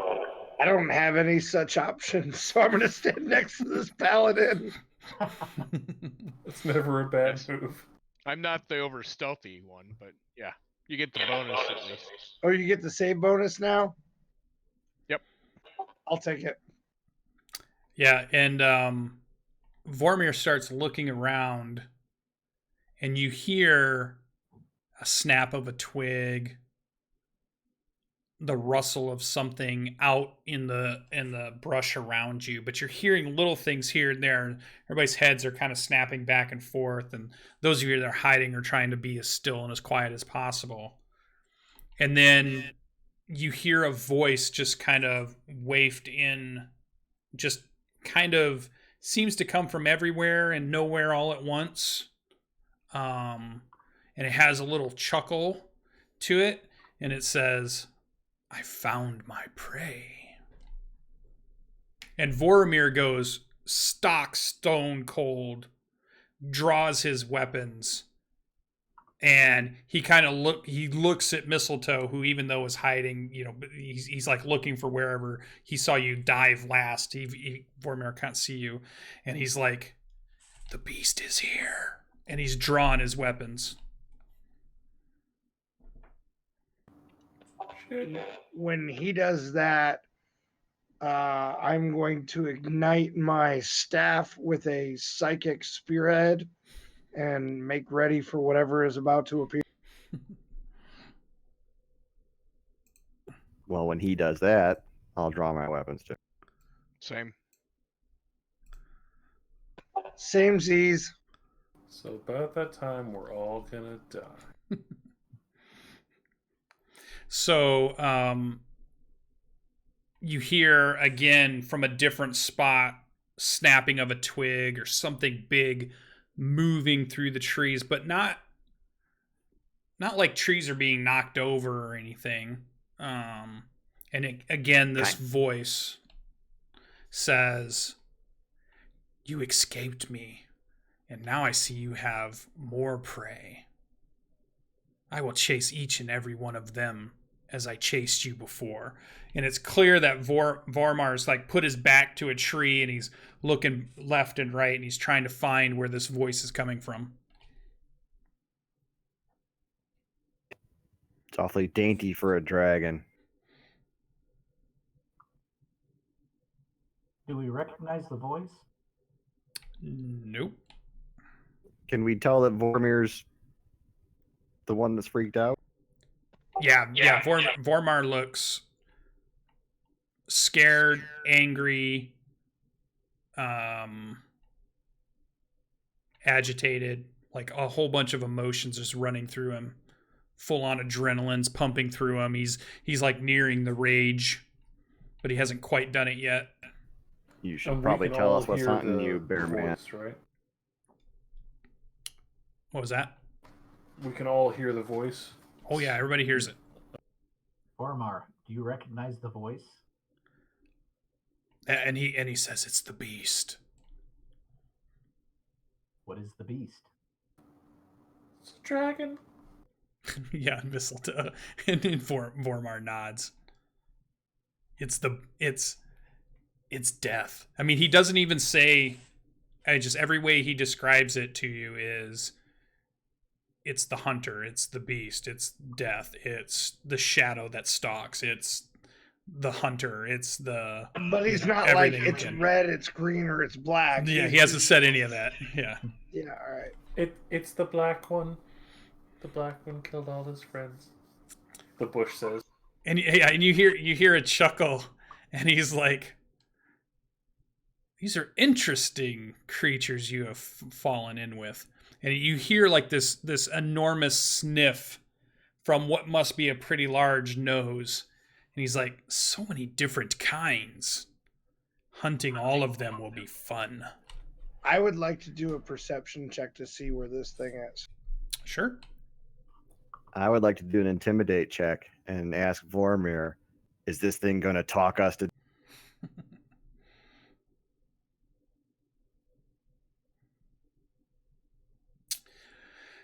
Yeah, you're not 13. sure, Albrix. So you're gonna go against Vormir Intimidate, huh? Well, let's see what Vormir does. Before he rages out, becomes absolutely useless as an information source.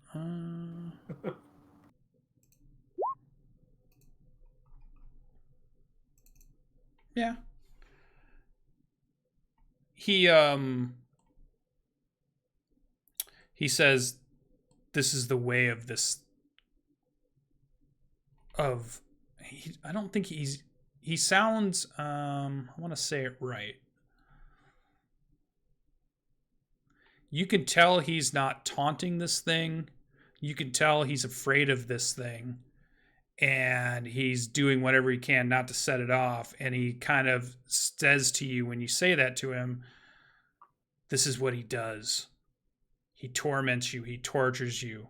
He plays with you. You think you're going to get away, and you don't.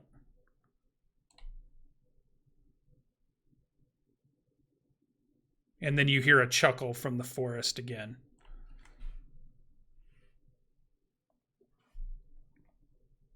Is the voice speaking in common? It is speaking in common. But it didn't seem like it was aware of what we are. So it's magically able to communicate or something? Nope, speaking in common. So it's like an actual voice. Like we can hear it from with our ears. It's not like in our mind. Nope, it's definitely a voice in the woods. It's a loud voice that it's a big, deep voice, but it must be far enough away from you that you're having trouble pinpointing it. So it's not like it's 20 feet away. It's more like it's a couple 100 feet away, and it's taunting and playing with you. And you can tell the voice is very, you're getting a lot of, arrogance. You're getting a lot of a kind of like a taunting tone from it. Come, let's make formation. We need to keep moving. This thing is a coward and means nothing to us. And with that, I'm going to pick up my shield and move from the paladin and start stepping in the direction that I think that we were traveling.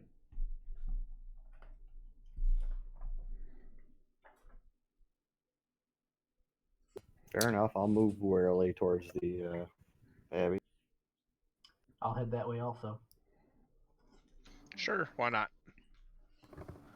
I'll walk up to Vormir and pat him on the back and say, well, it's been a good run.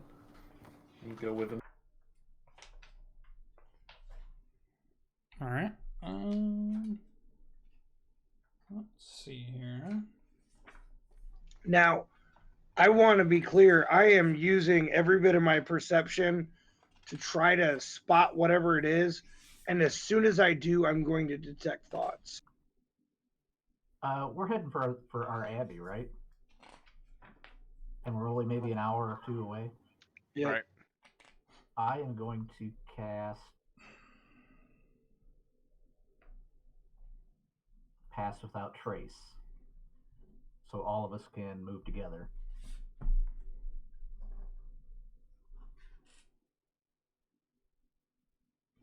And hopefully he can't see us while we're doing that. Okay. All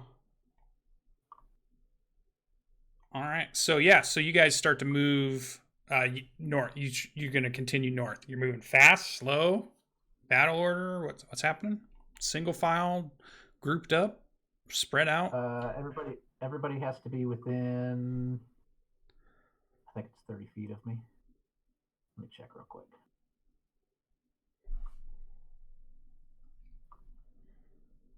Everybody has to be within 30 feet of me.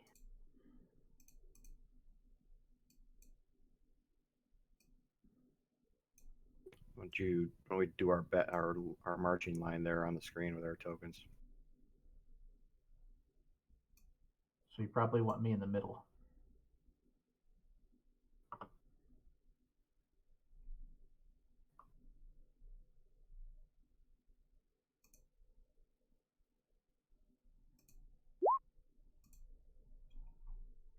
Ooh, okay. That looks about right. Move All on right. up here, Mistletoe, Informer. I'm gonna stay with Vormar, but if he goes up with the group, I'm gonna encourage it. Wait, which direction are you moving? I think we're following Rock. Yeah, we're following Rock. We're heading back for the Abbey. And you're moving to the left? Well, that's our lineup from left Right. to right. That's what I'm saying. If he moves, he's moving left. So that's the front. I believe so. Right. Gotcha. Yeah. Gotcha. All right.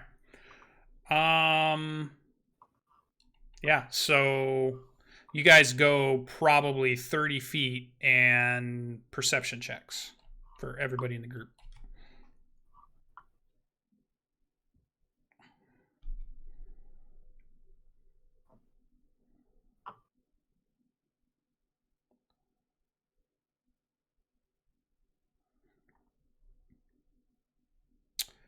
All right. Yeah, and so up in front, you're kind of moving towards the Abbey, the way that you would expect that to be. And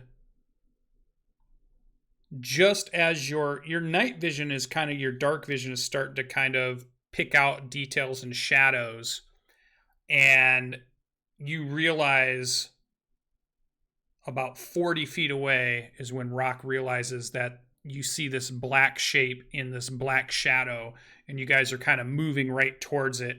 And as you begin to stop, you kind of see the mouth open, and this 5-foot line just streams down as you begin to, you have like a reaction if you want to do something. Rock. 5-foot line of what? Acid. Greenish, acid, like, is just spewing down. Looks like a jet of acid's about to just slam into your chest. I've got my shield. Can I block it with a shield? Yeah, so you're gonna stand and take it? Yeah. All right, so that's the thing you want to do. Alberix, you would notice it too, and I think it's when it opens its mouth that the shadows look different, is when your eyes pick it out, because it is jet black in these shadows, and you see that when the mouth opens, you see just that different coloration, and you see the green start to spew, but before it actually comes out of the mouth, you can do one thing. Can I move? Sure. People that are within 10 feet of me get a +3 to their save.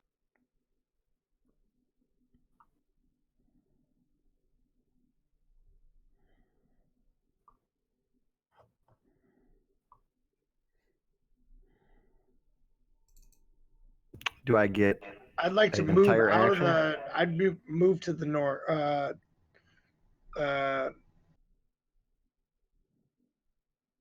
don't know why my mouse is. That's what I want to do. So you're just going to try to dive, because you have enough time to, like, you don't have enough time to run 30 feet, but you have enough time to, like, just dive one way or the other, turn Well, around, I want to get the heck crouch. out of the way. Yeah. Yeah, okay. So you're just going to dive to the side. Okay? Rock? You're changing what you're doing? If I can tell it's a dragon, I mean, if it's huge and it just breathed acid at us, It's about to. will You're use my- in that I split will use second. my bonus action to rage and then get my shield up and charge. All right. So your rage is what you have enough time to do. And this stream of acid will come in a straight line. Let's do this.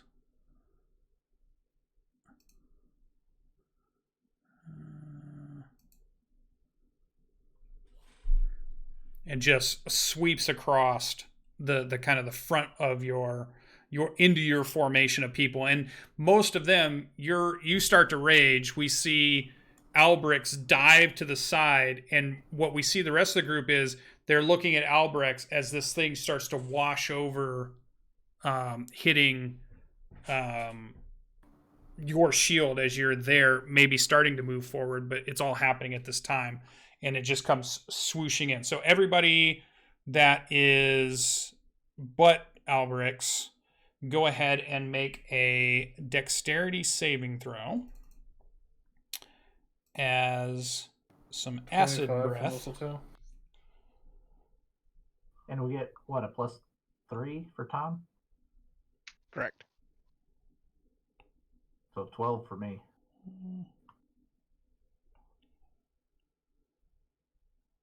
I got a 25.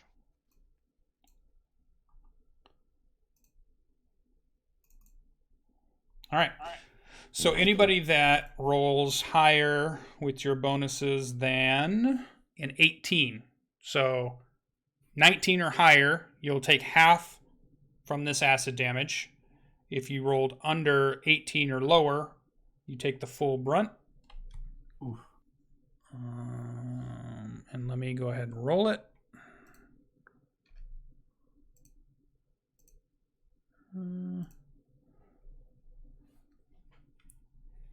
All right.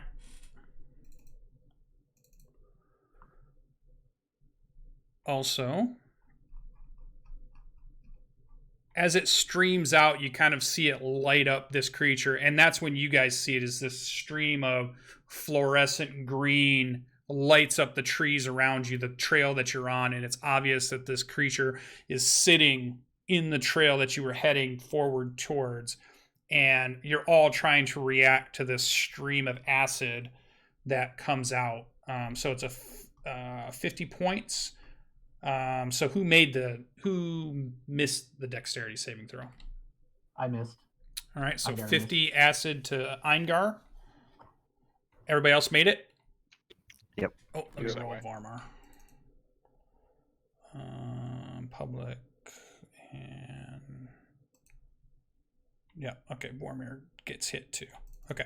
So Vormar gets hit by it. Eingar takes a full brunt of it. The others of you are able to dive away, but you still take a little bit of it. So you take 25 points of acid damage. And then How everybody far kind away? of... let me get rid Is of the that. dragon? The dragon is 40 feet away. All right. So let me... Hold on. Geometry layer...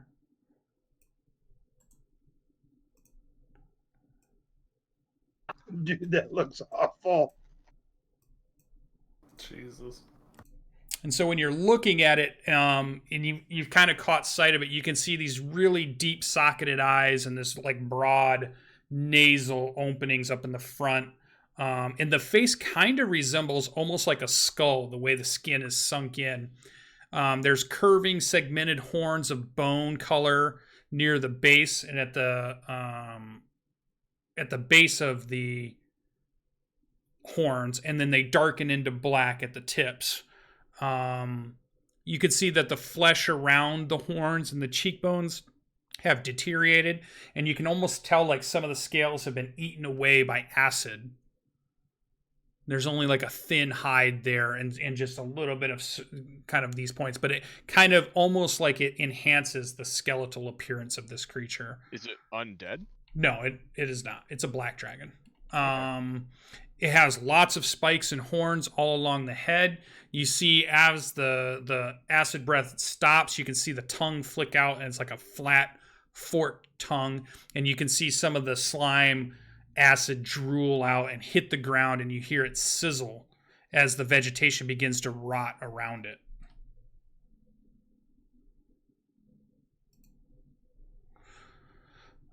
And you would consider this a huge creature, but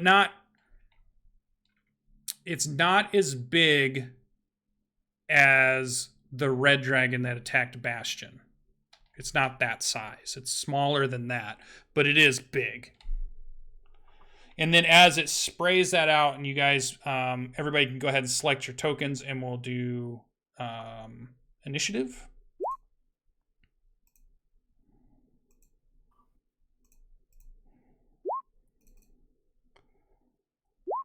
Let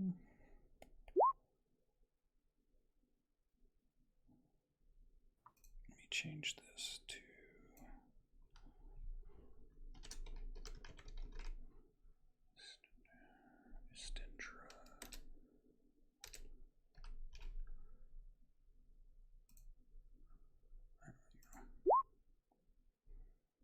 okay. And let me get Vormar.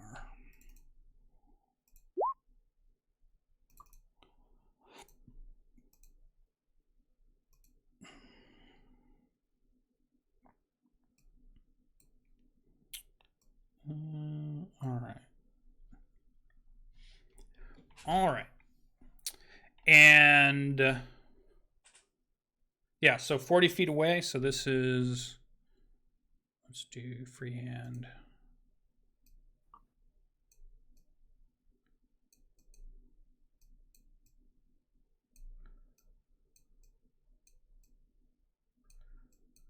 $40 feet. All right, so top of the order as people are starting to maneuver, and you see this creature kind of in a serpentine move, is like kind of moving back and forth as it's watching your movements. And Tristan, you're able to react first of the group. Okay. I'm going to cut half the distance and activate my divine ability to make my sword magical, which also makes it shed bright light to 20 and dim light to another 20. Cool. So probably right about there, about 20 feet away. And this is cool that you go first. As you are moving forward, you feel dread, divine energy kind of radiate from inside you, and you feel like your deity realizes you are in danger, in grave danger. You also happen to be within range of your stronghold, which is cool because it's the first time we get to use some of the strongholds and followers cool stuff. So as an action, Tom, these are mechanical things, so out of character. You can do one of three things. You can choose one of these three per a battle that happens or takes place near your keep, near the keep. All right. So what you could do is any chaotic or evil creature, your choice, within 120 feet must succeed on a Constitution saving throw or be bound by gold if it's evil, or silver if it's chaos, chains, grappling it until it makes a strength or dexterity check as an action against your spell DC. So basically, chains of gold. This creature is chaotic evil, so it would be chains of gold would snap up around it and it would have to make a save to break free. Or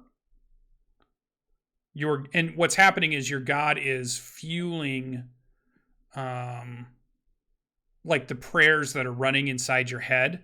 And what you're feeling is you have a conduit to your deity currently. Like, you don't normally feel it that way, but you can feel a strong connection between you and your deity at the moment.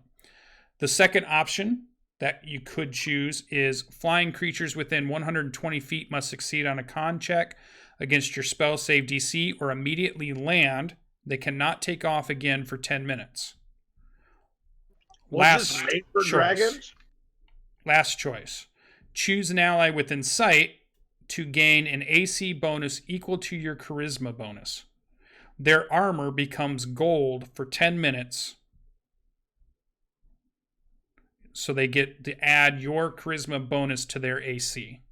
So those are the three choices you have that seem to be radiating from your conduit to your deity, and because you're in proximity to the stronghold. Okay. So, quick question. The dragon's on the ground currently, right? Correct. So if he tries to take off, does that effect immediately happen if we did choice 2? Correct.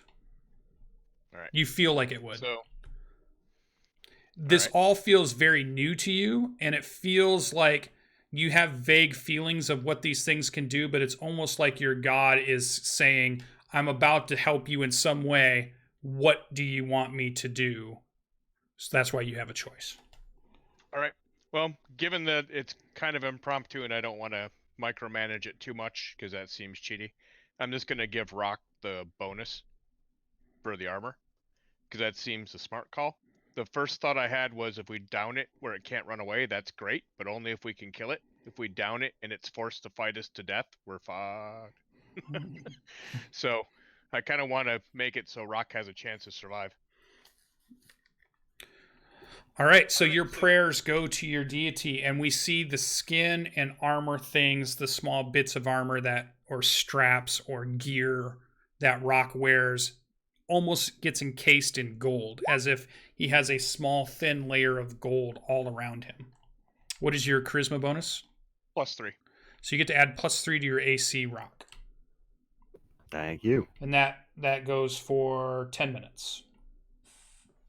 Yeah, this fight's over before that wears out one way or another. One way or another. All right, so that is your action. Help, interacting with your deity. You've done your movement. Bonus action. You did your weapon, right? Right. Okay, so you're good to go. Yep. All right, and Rock was 40 feet, so you were probably at 50. So you moved. How far did you move? I'm trying to be about 25 away. I was trying to cut the difference. Yeah. Okay. Yeah, because you would have been 50. You could have moved 30. Would have put you at about 20. So we'll put you at. Okay, so you're at 25 then. Okay. I'll put a little notch there as the middle mark. We'll say that's the 20-foot mark. You're right. So you're on the other side of it, 20 to 25 feet. Okay. Give or take. All right. That brings us to Rock. 40 feet away. Rock doesn't know what's going on. Your turn to gold. But it's clearly a sign from God. So he will let loose with a barbaric yelp and charge. And attack. He'll drop his. You know what? He had a shield in his hand. He'll draw his longsword and.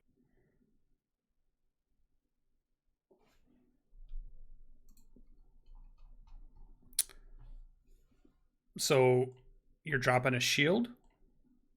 No, he had the shield in his arm. On his arm. arm. Gotcha. And you're going to swing a longsword twice. He's going to draw his longsword, charge to 40. Well, he'll run 40 feet. He can move that fast now, and attack. All right. 13 and 18 miss. So you hit, like the 13 doesn't seem to hit it as you start to get close, and you're right at the edge of your movement range. So it's almost like you're reaching for this creature just at the end. And the first one misses, and when you come back with your sword across the scales, you rake it across the scales, and you can tell that your sword did not bite through them at all. Anything else for Rock? That's all he got.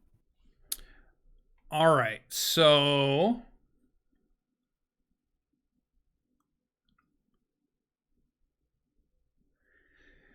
at the end of Rock's turn,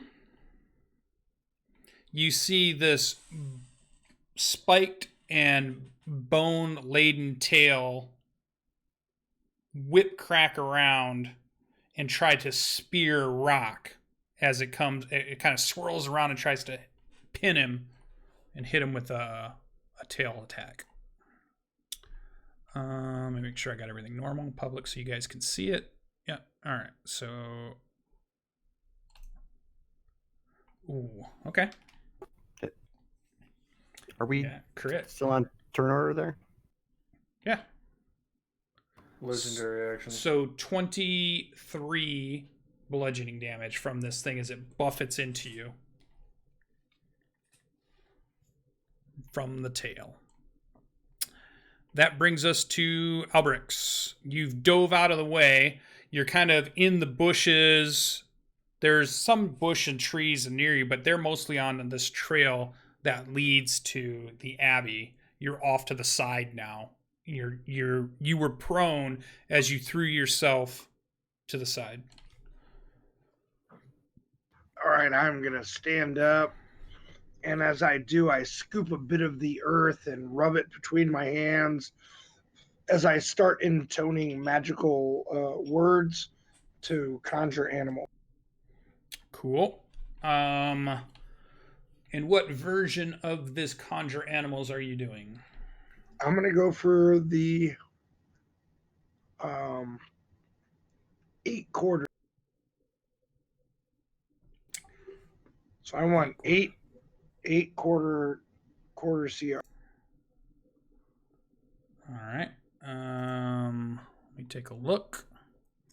I think that's Give me a spiders. roll of D17.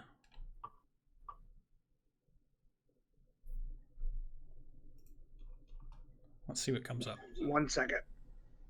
Yeah, so slash roll 1D17.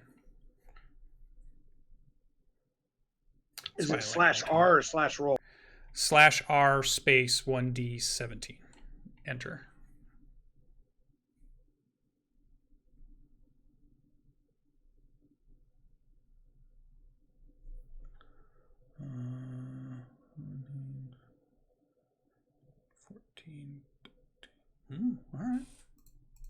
All right.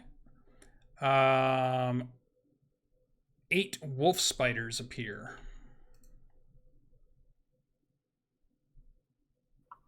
All right. I got really hopeful when you said wolves, but you need to roll a 17 if you want wolves. All right, so you have the character sheet for them. Let me get their tokens. I should have them somewhere. Let me just grab them from another screen real quick.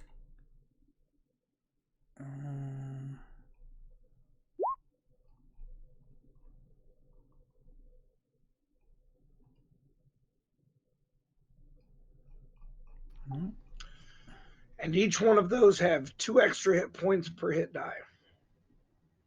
Yeah, I'll let you set them up here in just a second. That's the giant spider. That's not the one I want. I'll take those 2. I feel like I already had them. I just got to find them.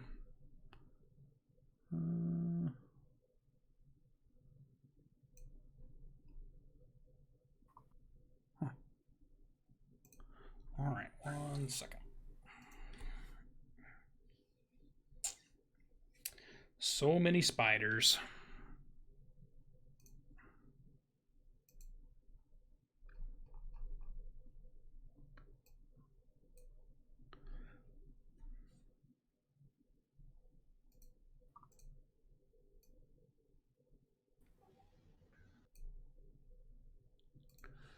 And I believe they are normal size, right? They are. Yeah, they're medium. So same size as you guys. All right. So, all right. Anything else you're going to be doing while I copy these real quick? I'm going to be moving offline a little bit over here. 1, 2, 3, 4, 5, 6, 7, 8. All right.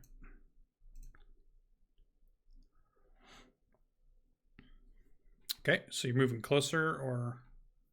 Just kind of off to the oblique a little bit, as those spiders are basically all summoned around the back side of this dragon and are all going to attack.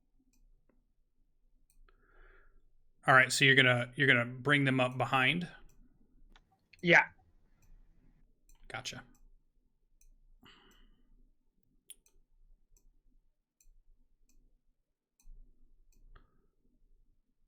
All right. Man, that dwarf looks nearly dead. Okay. And then you move off to the side. So we'll say, well, how far away from the dragon are you going to be?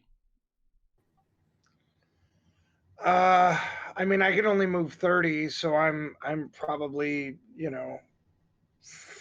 40 feet. I'm like moving laterally to where I'm at and then summoning behind him. So I'm 40 feet from him.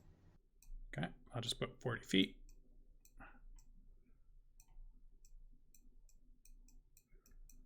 Okay. Anything else for Alberix? Nope, I'd like them to attack him. Yeah, go ahead and let me do this. Let me give you control of just one of them. I'll control them so it's easy, but you can select one of them. Select that top one that I just moved and roll initiative for that one from its character sheet. We'll put it on the initiative order.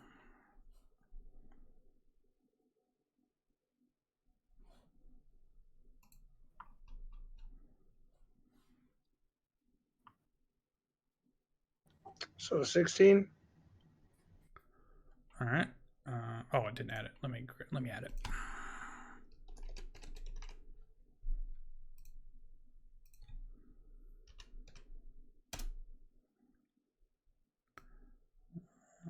Yeah.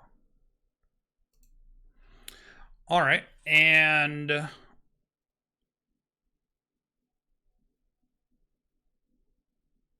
all right. Anything else? Yeah. I am going to So you look cast to your the other move. 3, and you may want to go. This is hopeless. And then hunker down behind my shield.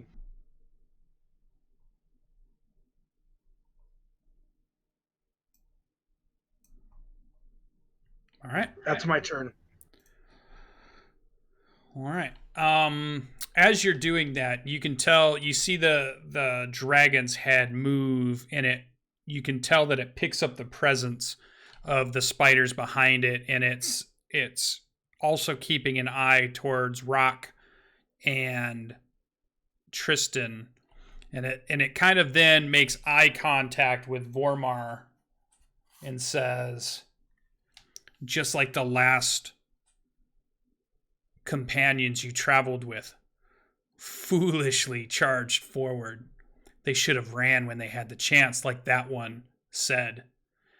But running won't help, as I will hunt all of you down. And then he looks at Vormar and he says, you were the only one to make it through the mountains. I cannot have that stand. If the others were to hear of it, you will die here today. As he's staring at Vormar. All right. His turn. So first things first is just a regular old D6. Okay. Next thing, all of you are within 120 feet. So everybody within, all of you, need to make a DC 16 Wisdom saving throw. As the frightful presence of the dragon, as it rears itself up and its wings flap out and snap, trees knock over, branches crash, and its presence just washes over you of pure evilness. Well, even with advantage, I failed. What was the DC again? Sorry. DC 16, so you gotta roll a 17 or higher. Yeah, not even with +3. I didn't. I passed. All right. Each of you are now frightened. Let's go to our handy dandy conditions to make sure we know exactly what that means. The barbarian can't be frightened, can he? Because he's raging. I do not know. Is that one of his abilities? I think it is. I believe so, yeah. So a frightened creature will have disadvantage on ability checks and attack rolls while the source of its fear is within line of sight. the creature can't willingly move closer. Okay. So disadvantage on ability checks or attack rolls. You can't willingly move closer. Keep that in mind.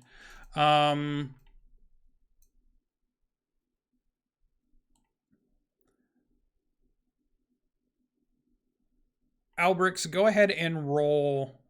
I'm going to have you do 2 rolls for the spiders, and we'll just do them in half because there's so many of them. I don't want to do 8 individual rolls. So we'll do one half of them will follow one roll. The other half will follow the other roll. Yeah, okay. So they're not going to be able to move closer on their turn. They are frightened. So who made it? Mistletoe. Yep. All right. Good job. Oh, I got to do Vormar. Advantage. If he's raging, he'd be immune as well. Not seeing that in my rage.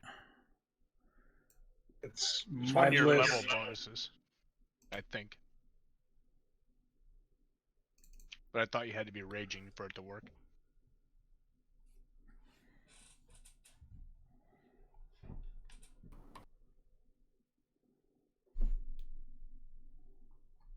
It's only Path of the Berserker. Oh. Alright. Vormar looks like he's about to be affected by it again, but then he does a shake of his head, and he seems determined not to let it affect him. Like he's shaking it off. He's trying to shake it off. All right, so that's Frightful Presence. Then it can do.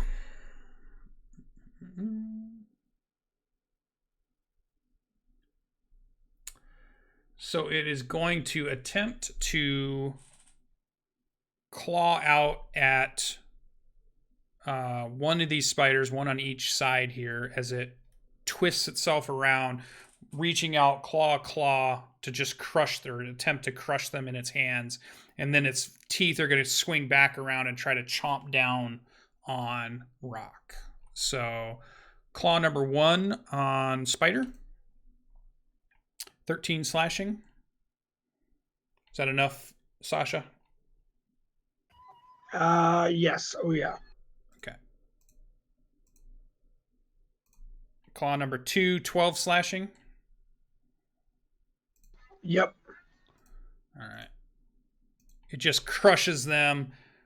It kind of just makes a circle, almost like a anti-clockwise crush, and then its teeth come swinging around and try to clomp onto Rock, who's there with his shield and longsword trying to hold it off. Bite. Ooh, okay, 30. For Miss. Sweet.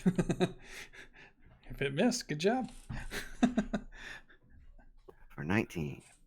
For 19, I assumed cut in half. So 11 piercing, but 8 acid. But I think your barbarian type can have all of that, correct? Yes. Yeah. All right. That is its actions. It is fearsome. Spiders' turns. They are frightened, so they cannot move closer.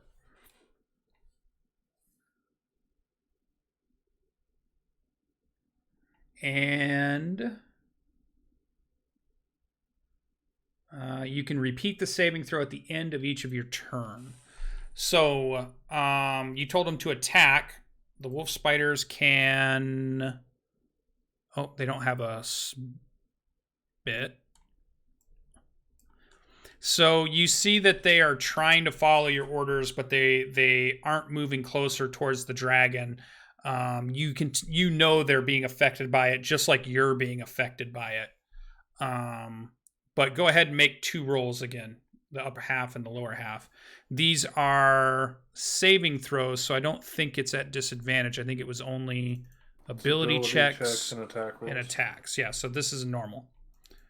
So for the So top, you want a wisdom saving throw? yeah, right? at the end of their turn, because they can't move forward. They are still frightened at this point. Okay. Mistletoe, not frightened, maybe a little anxious, acid dripping off of you. What would you like to do? Absolutely terrified, just not mechanically frightened. I'm going to circle strafe out 50 feet.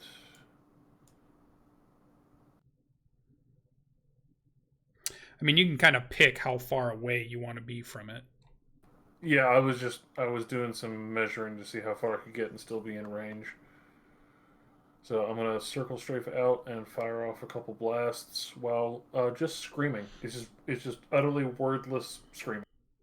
All right, and how far are you going to be away from the dragon? You can choose how far away you are. Maximum range my blast, so 30 feet. Okay, so you're 30 feet on an oblique from it. Okay. Yeah. Fire away. Hit. Awesome hit. Terrible miss.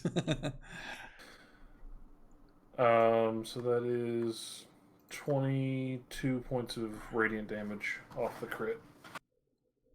All right. Let's see. And I will burn a key point to do it too.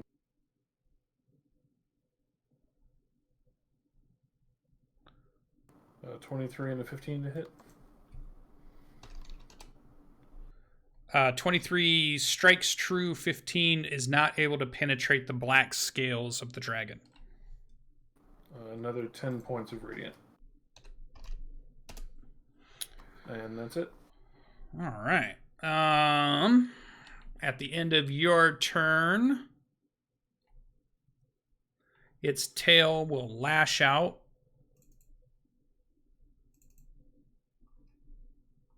And strike an additional spider in the back.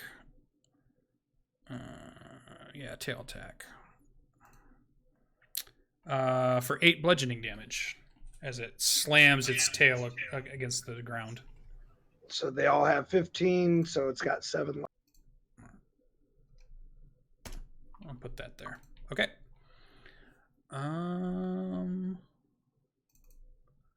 Brings us to Eingar. He's just muttering under his breath, dang acid dripping off of me. Freaking dragons. He's going to move off the road and take cover behind a tree.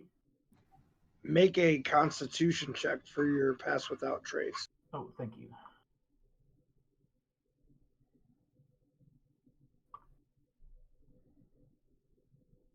Oh, wait a minute. That was a save. I need to do constitution, right? No, it's a constitution save. All right. 10. I think that's not enough because it's either 10 or half of the damage that you took, but you took like 50, right? Yeah.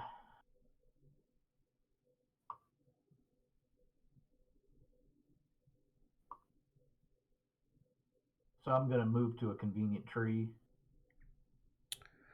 To try to get cover, like completely behind it? Try and get at least some cover. I'm still going to want to shoot my crossbow at it. Okay. To at least get some cover. As I'm moving, I'm going to point at him, say I'm marking you, and cast Hunter's Mark on him. All right. And once I get there, I'm going to shoot my crossbow at him. I've gone perpendicular to him. Okay, so you're about 50 feet-ish away then. Okay. Yeah. All right. Yeah, fire away. And he has been damaged also, correct? Yes. Yep, the monk. Yes, Ooh, crit. Crit. Woo! Nice. And Doesn't that crit the daggone? Oh, you rolled the worst damage you could. I rolled really bad damage. But doesn't it also double your hunter's mark as well? It did here.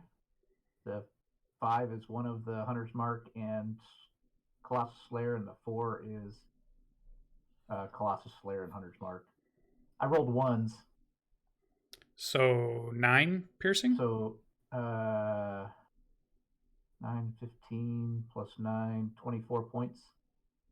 What's the second roll down here for then? The piercing is the actual arrow. The 9 and the 6 Oh, and the stuff above it is what? is the Hunter's Mark and The Colossus Slayer. Slayer. Gotcha. Okay. So total of? Total 25. Is that right? 24, 29, 15, 24. I'm sorry, 24. All right. Nice. As the arrow sticks into it. You do And get I a shoot second again. shot at him. Do it. It peels off or it hits a black scale and then shatters on impact.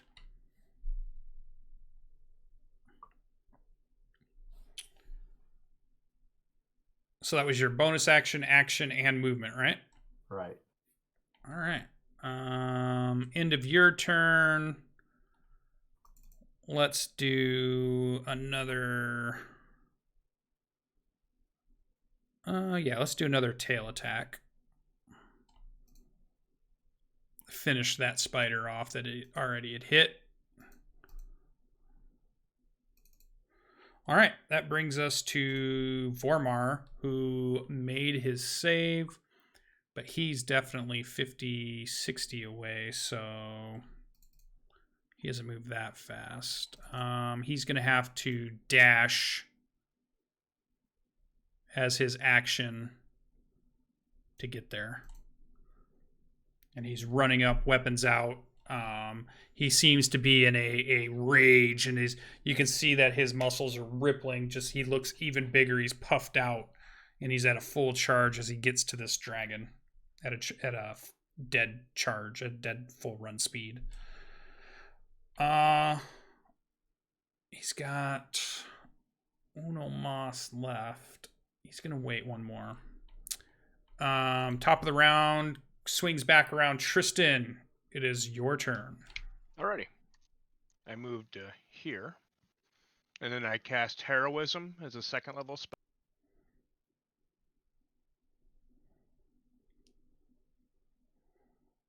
So that is the second level. And I'm hitting me and Rock. Although, I guess this is a question. Since I'm going in an oblique, can I do that? Or is that too close to heading towards the dragon? No, how far away were you? You were 25 feet away, right? Right, and I'm 20 feet from Rock. My goal is to get close enough to touch Rock. Yeah, that's fine. All right. So, Rock would get the same abilities here that are on that. So, I'm not frightened. He's not frightened anymore. Okay, yep. So, and we both get +3 temporary hit points on each of our turns, basically. Or maybe it's each of my turns. Each of its turns. So, yeah, it applies to the person it's cast on. So, at the beginning of their turns, they get +3 temporary. Cool. So, you're immune to fear and, go you. All right. Thank you. And just to Alberix, no, because it happened after that. Eingar, you can roll again because you were frightened, correct? Yes. So you actually didn't crit because you only hit an 11. Oh, you're right. And the other one would have been 11. Stinks. But go ahead and roll again to become unfrightened as you're behind the trees. Is that wisdom? Yeah, it's a wisdom DC 16. Okay, nope, still frightened behind the trees. And sorry about that. Mistletoe wasn't, Vormar wasn't, Eingar. Okay, yeah. Tristan casts heroism, so he is no longer frightened. That's your action. Any bonus action? 1 second. I'm not sure if I don't know if you have. can You be might a not have bonus or anything. not. Yeah. Is lay on hands an action or a bonus action or what? Action. It's a full action? Okay. Then, yeah, just casting heroism on myself and Rock was probably the most of it. And Okay. then I'm going to save my shield block disadvantage thing for the first attack against Rock. Sure. Okay. So at the end of Tristan's turn,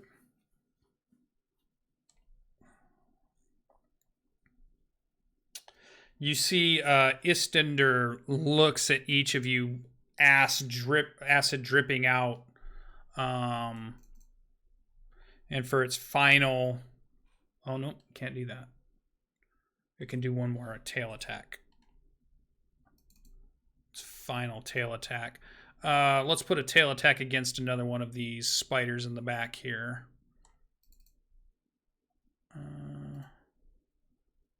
Does a 15 for 17 bludgeoning hit?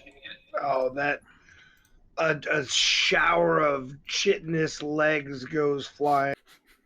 All right. So Tristan's good. We're on to Rock. You are no longer feared. I am feeling downright heroic, though. I will shed my. I'll drop everything I'm holding on to and reach behind my back and pull out the great axe. All right. And I'm going to attack twice with that, recklessly. Oh, he's going all out.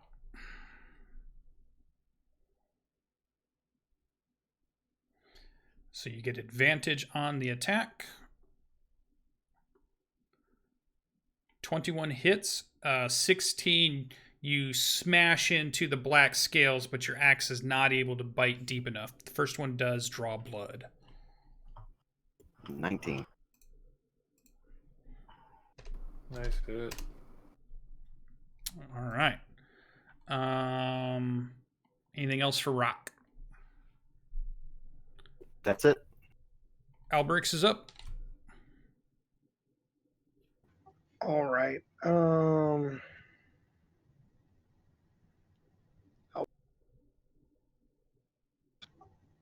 So I have a question. If I cast a spell with the staff, does it replace my my concentration if I use it? If it's a concentration spell, you can't have two things concentrate. That's a stinker.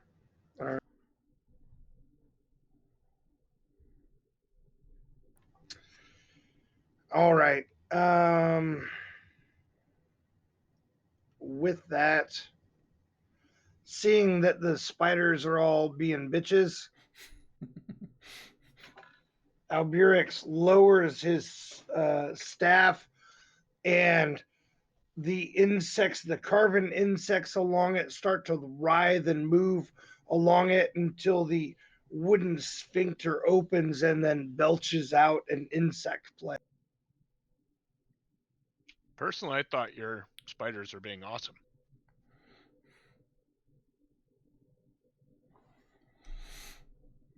They did soak up 4 pretty nasty attacks. They did.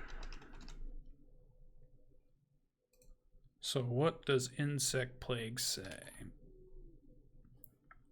So you're going to fill a 20-foot radius sphere centered on a point you choose. The sphere spreads around corners. Area is lightly obscured.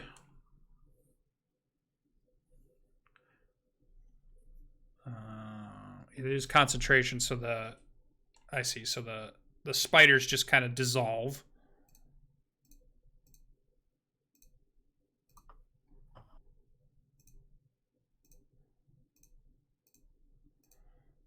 As they seem to drift back into the astral plane where they seem to appear from. And we need a 20-foot radius sphere. That's going to be on the edge of whatever is not going to hit my buddies. Yeah. All right. So we'll just I'll just use a big spider for it for now. 20 foot. I mean, we're saying 20 foot's about No, probably That's not the that spider much. I needed. We'll say something like that, and then we'll say it's just on the edge. All right, so it's enough that it's impacting it, but not. All right. Right. And then it does 23 because it's as soon as you cast it, right? Yep. All right, 23 points. As insects start to bite at it and try to find little spots in between its scales. And there's lots of little places these insects can bite as there's different scales that have been melted off from the acid. All right. Anything else for Alberix? I am going to use my bonus action to put down my totem right here. Okay.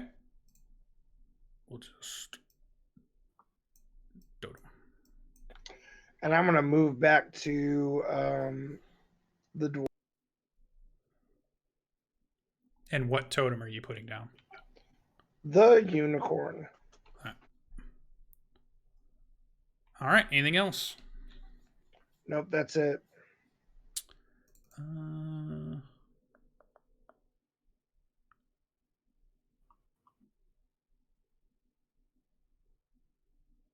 Oh, it does get a save, so it makes a con save against your 23 piercing I'm sure damage. dragon con saves aren't that good, so Probably not. Probably don't even need to make it, right? I mean, Let's really, just why? assume. I mean, let's just role play.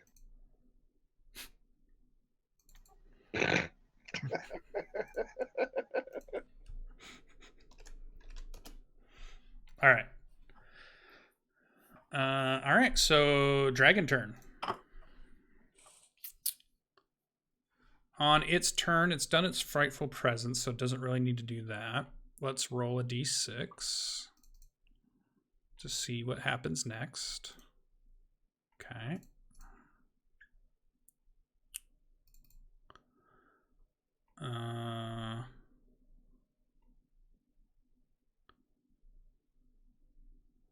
Yeah, we're going to do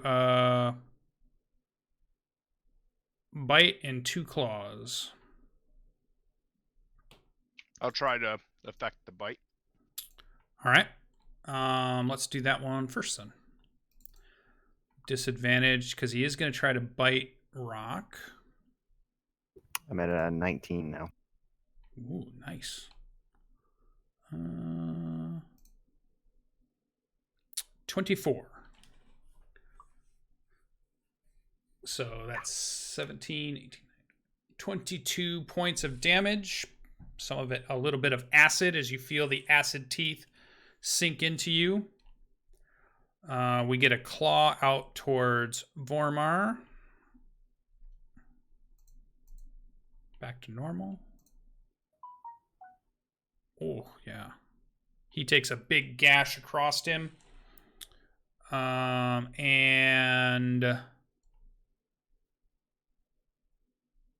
Let's throw a claw at one more at Rock. Ooh, 14 misses. So you're able to move out of the way as another claw sweeps past you and digs through the ground in a furrow. It then kind of talks to Vormar again, ignoring you, and he kind of says, "See, each of them will die. Each of them will be hunted." And that is his turn. Spiders are gone. He should take insect plague damage. He ended his turn inside of it. Sure. Does he get another save? Nope.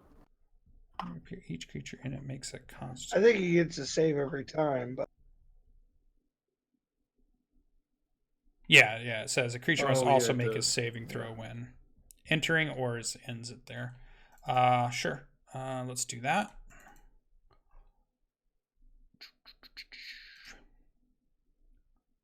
What is your DC?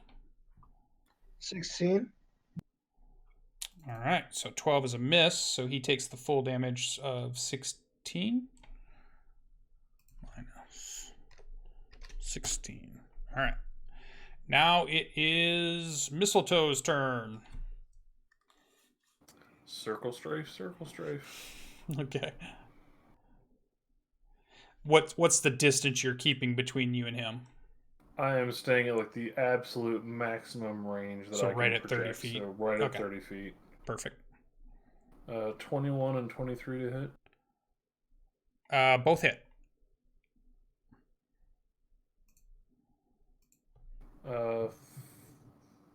15 points of radiant. Okay, so we see two of these arcing bolts smash into him, chipping some of the scales. Blood starting to pour out a little. Let me check the range on something.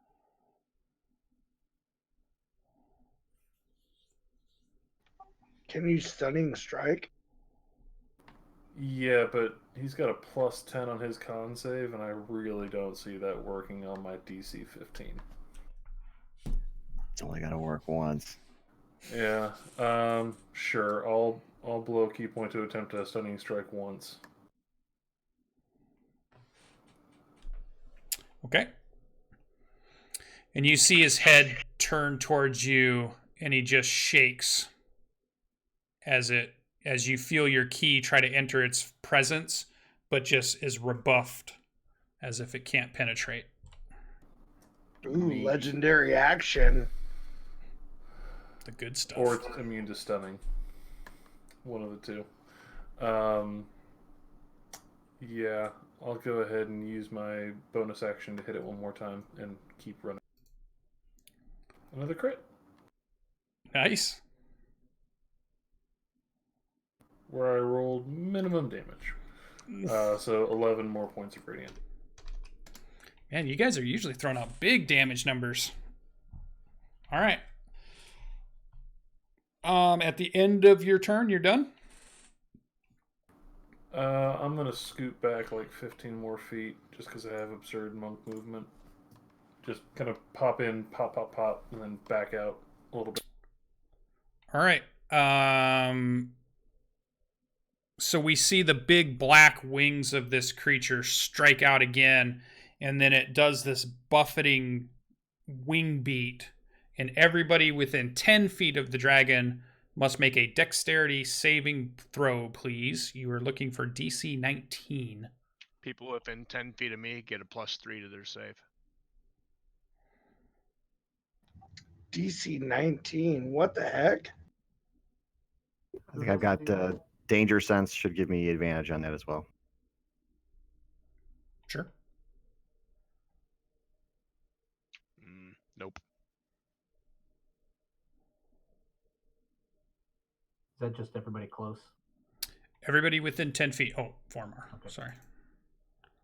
And he gets a +3, you said, right? Correct. 13.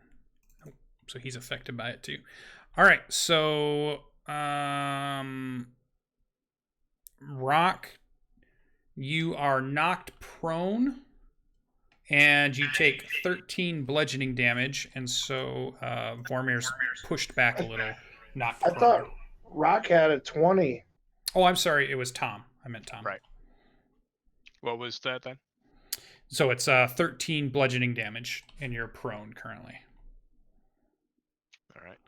And then it's going to... Unfortunately, that's going to cancel my heroism. No, you have to roll it. Oh, you did. It's going to land there. Oh, Oh, fuck. Fuck.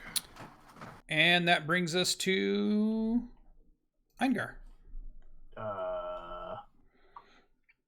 It lands right kind of next to you and Alberic's, and it's staring at you. The frightening presence still just beating down on your mind. Do they get opportunity attacks when it leaves?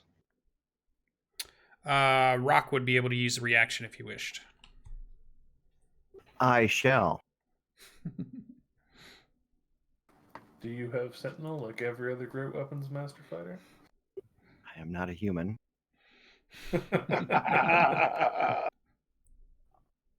You did do it recklessly last round, I so did. you have still reckless in your ability. 26. Yeah, 26 hits.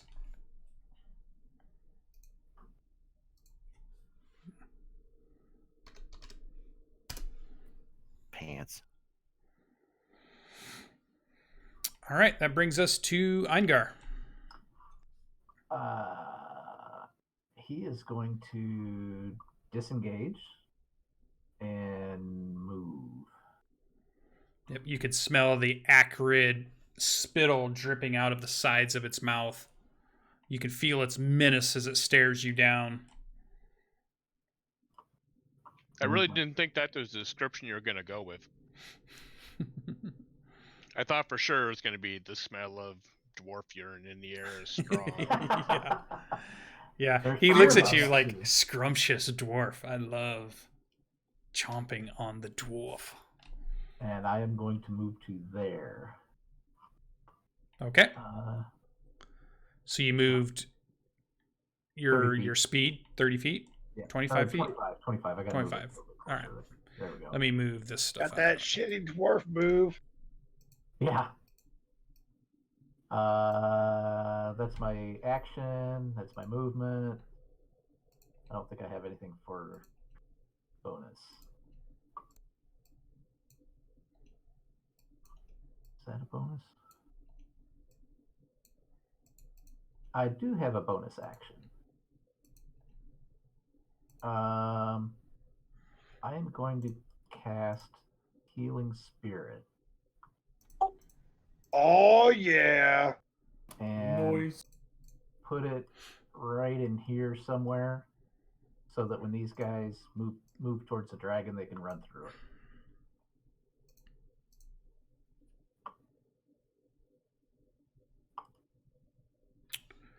All right. Anything else? That's it for me.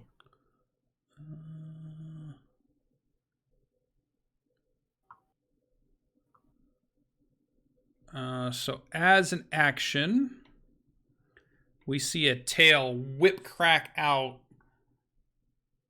as it hits Alberix, or attempts to hit Alberix.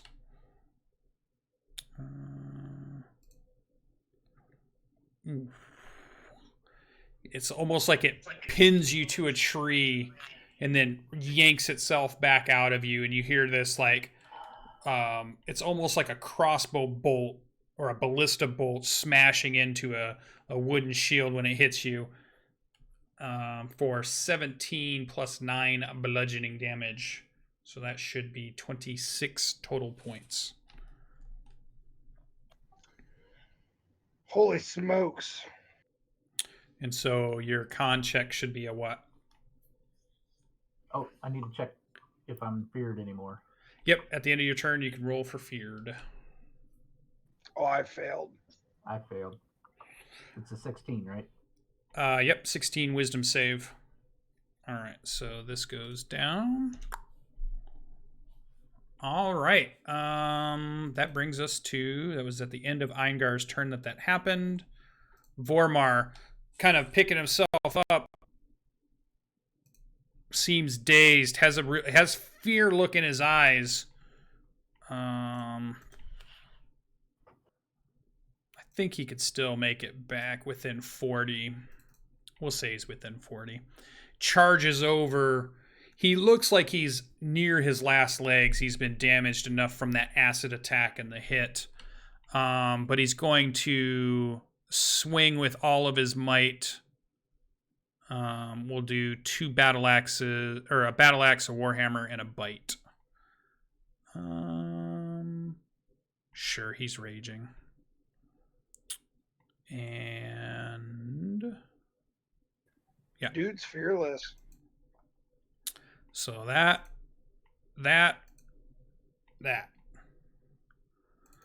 So we see the battle axe rage out and sink in, drawing blood. We see the warhammer bounce off the scales, and then he tries to bite a spot that where some of the acid has eaten away some of the scales. There's almost like a skin spot, as he sinks his teeth and tries to rip flesh. So 11 slashing and 15 piercing for a total of 26. Ooh. That's significant. Okay. And then lets out a roar. Keep roaring, bro. Dude's got jaws.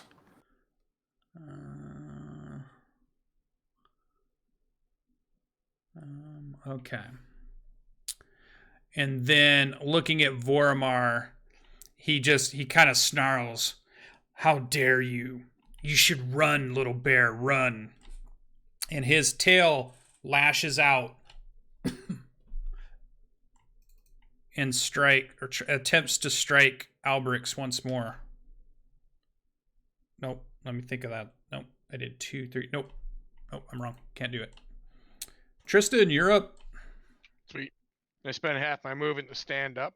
I lay on hands to Rock for 25 hit points of healing, and then move to the healing spot, which looks like it'd be in range. For 4 points. Sweet. It's 1d6. Oh, I rolled an 8 by accident. Let me do that again. Aw. Hey, buddy. 5. I knew you could do it.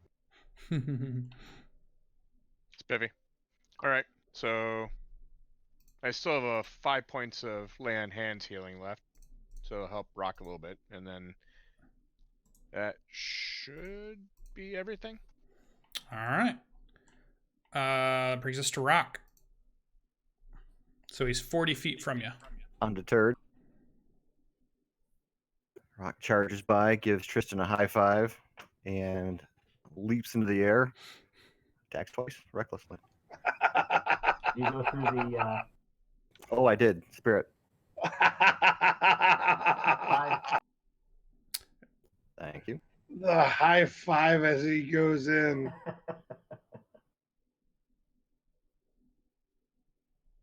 Nice. Yep, 2 hits. Nice. We need it. He's a kindler, gentler. 24. Yeah. All right. Anything else for Rock? No. Quick question. How far away is Rock from me now? That was the halfway point, so that should have been about 20 feet. So he's about 15 away? Yeah. Okay. Alberix is up. Alberix is going to reach down into the gaping hole in his chest and cast Cure Wounds.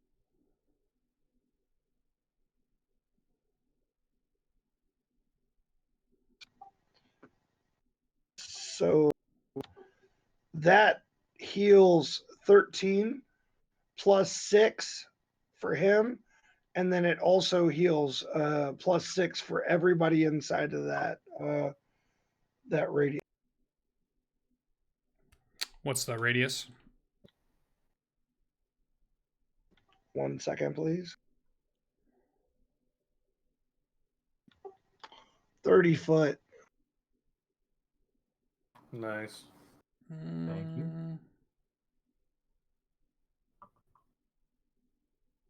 Okay.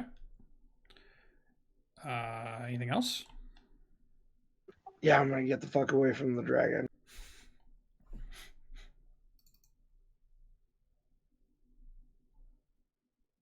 Don't be in a straight line. Did you go through the healing spirit? No, I'm staying over here. All right.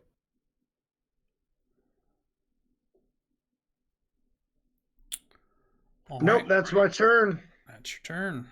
Dice roll. All right.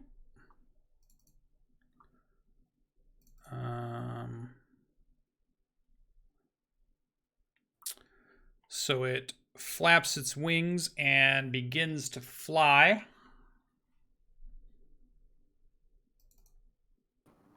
Do you provoke opportunity attacks from Zabad Bear? Yep. Is that a flap like it's going to flee? It's a flap like it's moving, and it's flying speed. And it's going to move. Nice. Good one.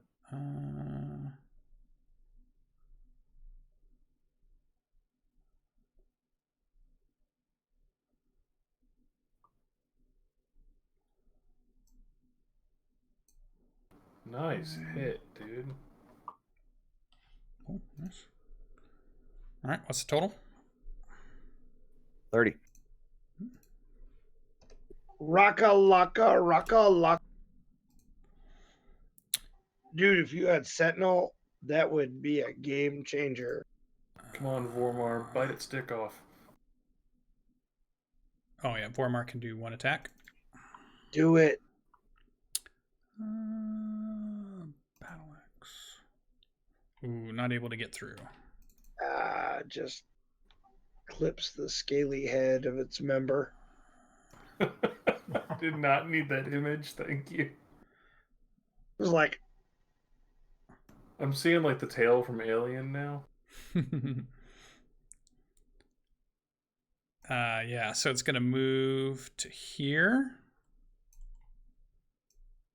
Oh, hey, babe. What's up? your turn to die. Yep. So it can fly. Oh, wait, I have a 14 initiative and it has 11. How's it going before I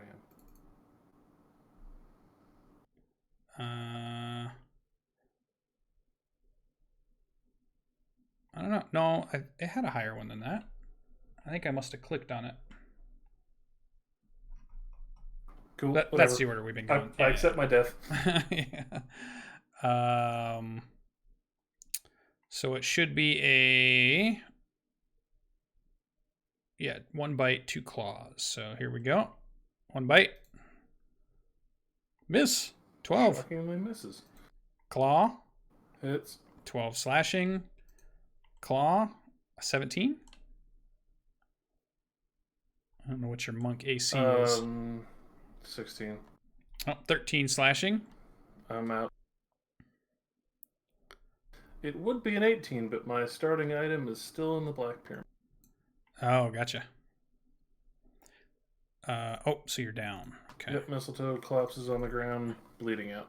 And then continuing to fly off, moves into the woods. So it does that on the move, and now it is, I'll just put it down here in the corner. 80 feet from Vormar and Rock and Tristan.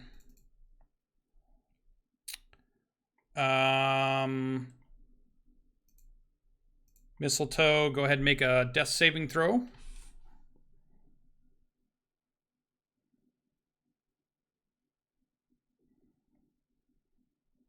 One success. Success. And Eingar, you cannot move any closer to it, but it is your turn. And How from far you, away it's from you? probably What's that? 120 feet from you. Oh, that's crossbow range, brah. Yeah, that's all I can do. Is I'll shoot at. Sure.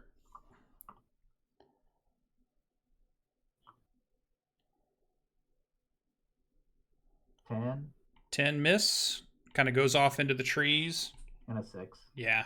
Hits the dirt even before it gets there. Now you can make your frightening presence check. Ooh, you do not like dragons. Nope. What dwarf does?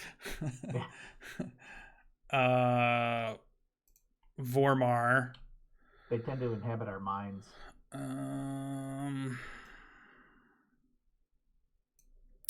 He runs towards Mistletoe. He's not going to be able to get there, so he'll dash to Mistletoe as his turn. Tristan, you are up. All right. Does the healing for the spot start the turn or end the turn? Hold on.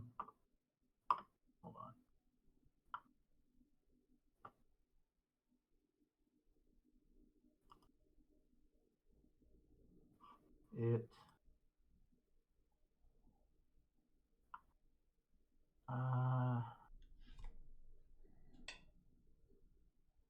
Creature you can see moves into the spirit space for the first time on a turn or starts its turn there. All right. Roll one for me then. Got it. 6. Sweet. Then I will move there. And then I'm going to cast Sanctuary Cool. On who? on me. All right. So you cast Sanctuary on yourself at the end of your turn. Yep. All right. And then we see a tail lash out towards Vormar. Yeah.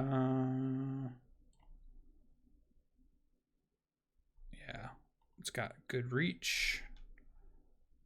I don't think his AC... Oh, no. That's not enough. Misses Vormar, who's trying to dodge and grab and pick up Mistletoe. That brings us to Rock.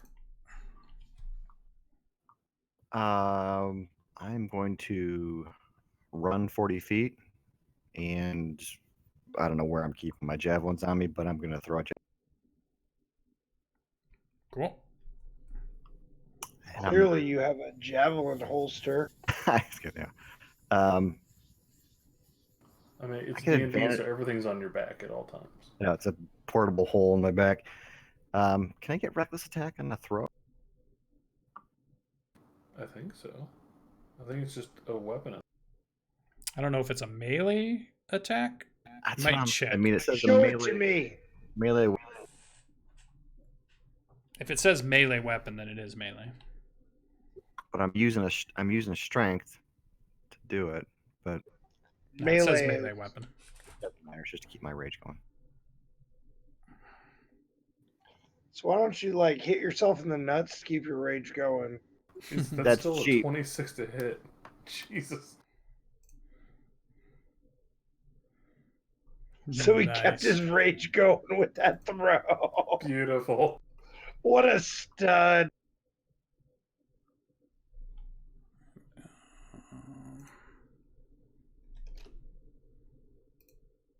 That's it. Barbarians have a definite lack of bonus action abilities. Or anything. I mean, rage is pretty good. Rage is awesome. Yeah, rage is legit.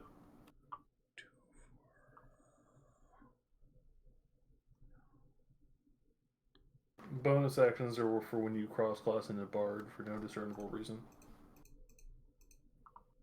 All right.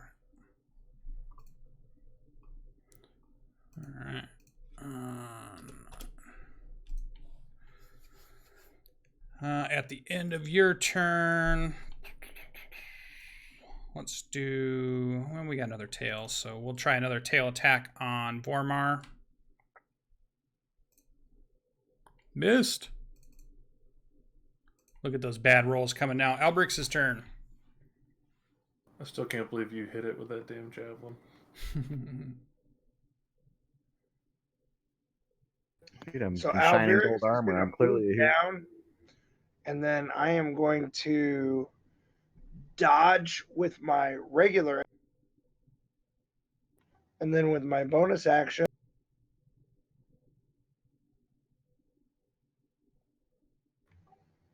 cast healing word on Mistletoe Is that for 7 plus 6. And then everybody else inside of the radius gets 6. Oh, I'm sorry. She only gets 7 because she's outside the radius. Okay. But everybody inside the radius gets.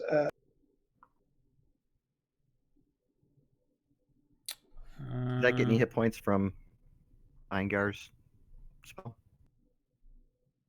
Only if you ran through it. Did you run through it? I think I might have started my turn in it. All right. No, Tom was there. Right. You were right next to me, pretty much, but you would have had to just gone a little bit sideways to get into it. So that was my turn. If you did, it would have been 6. All right, so at the end of your turn, one last tail attack. The third one. Can you finally hit this darn Vormar? He hits him. Daggone it. Damn it. All right, so his turn. Is he still up? Yeah. Who, Vormar? Yeah. No, Vormar just went down. No, does not get his breath back.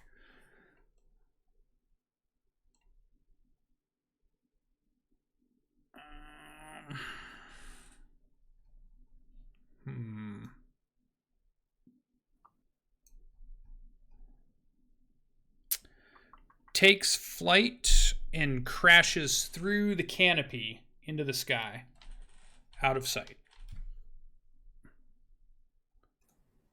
We win? No. Drag Vormir over to the healing spot.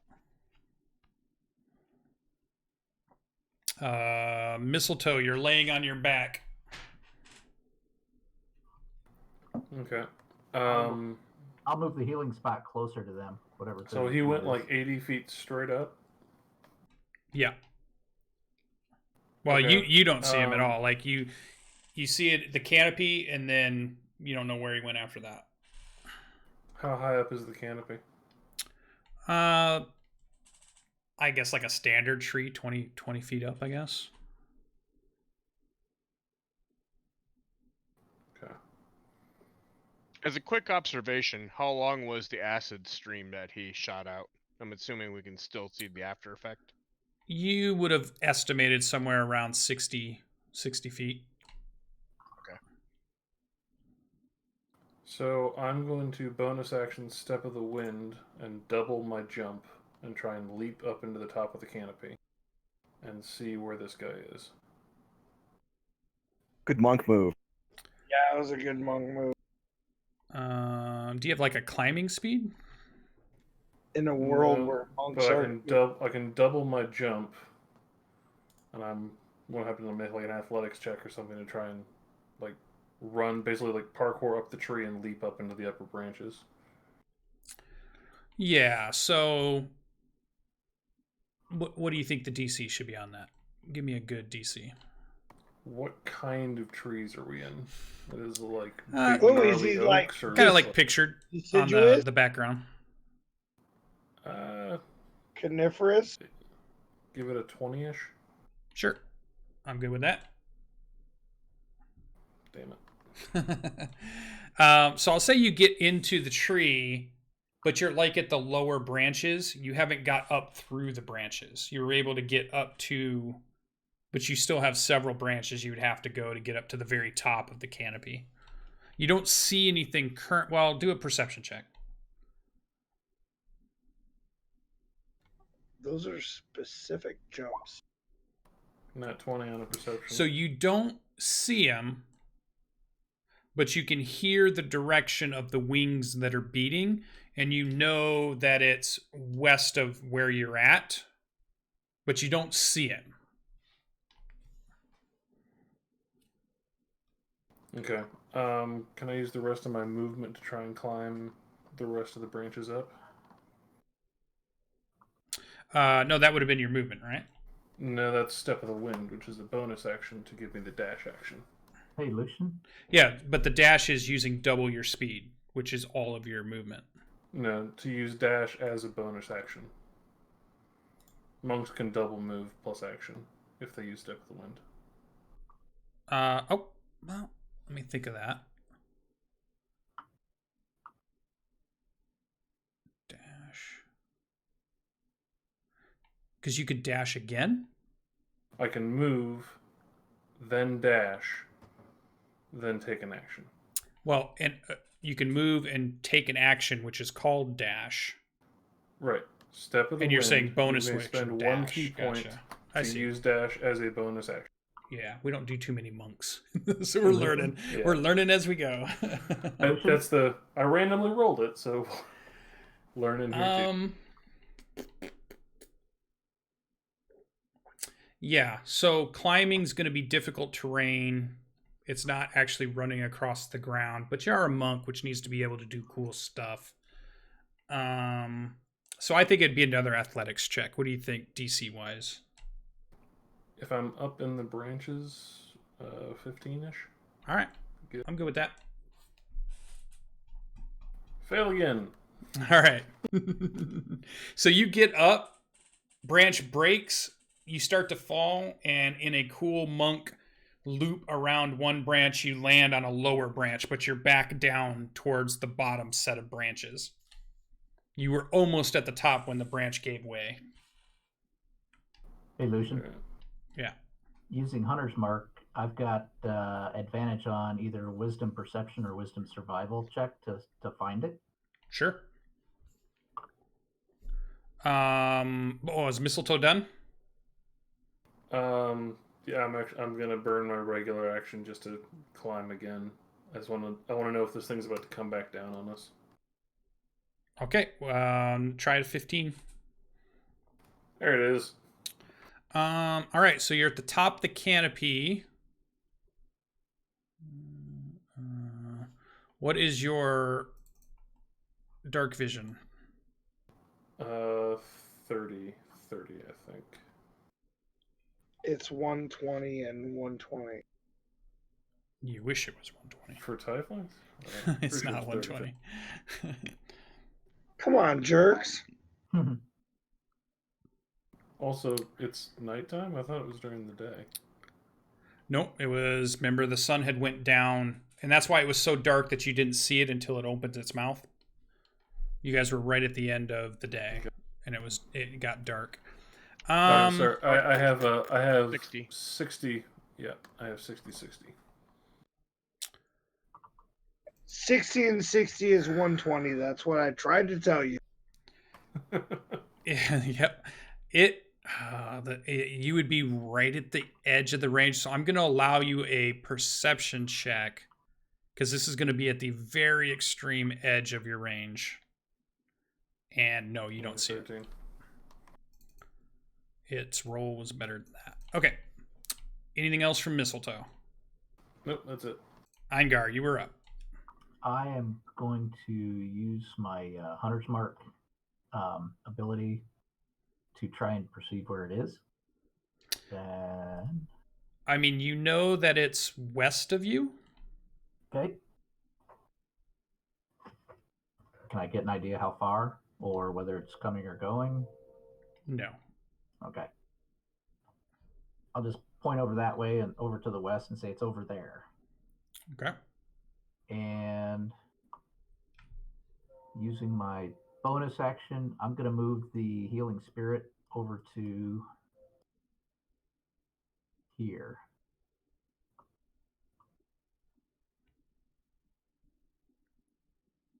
And I am also going to move over that way. Okay. Anything else? You can make, if it's the end of your turn, you can make your frightful check. I'll do that.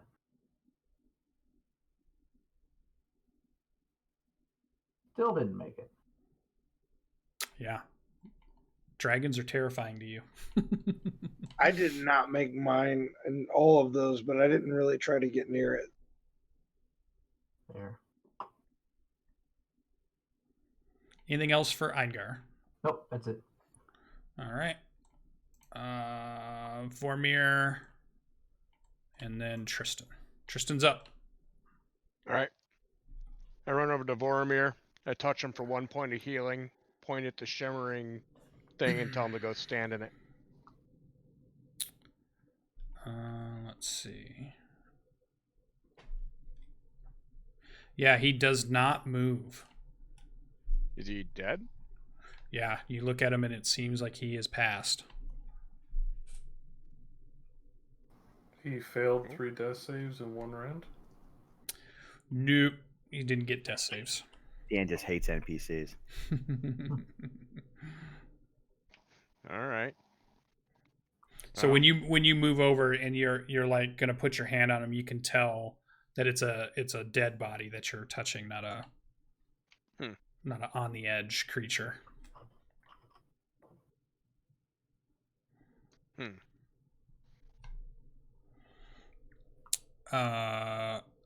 Anything else for Tristan?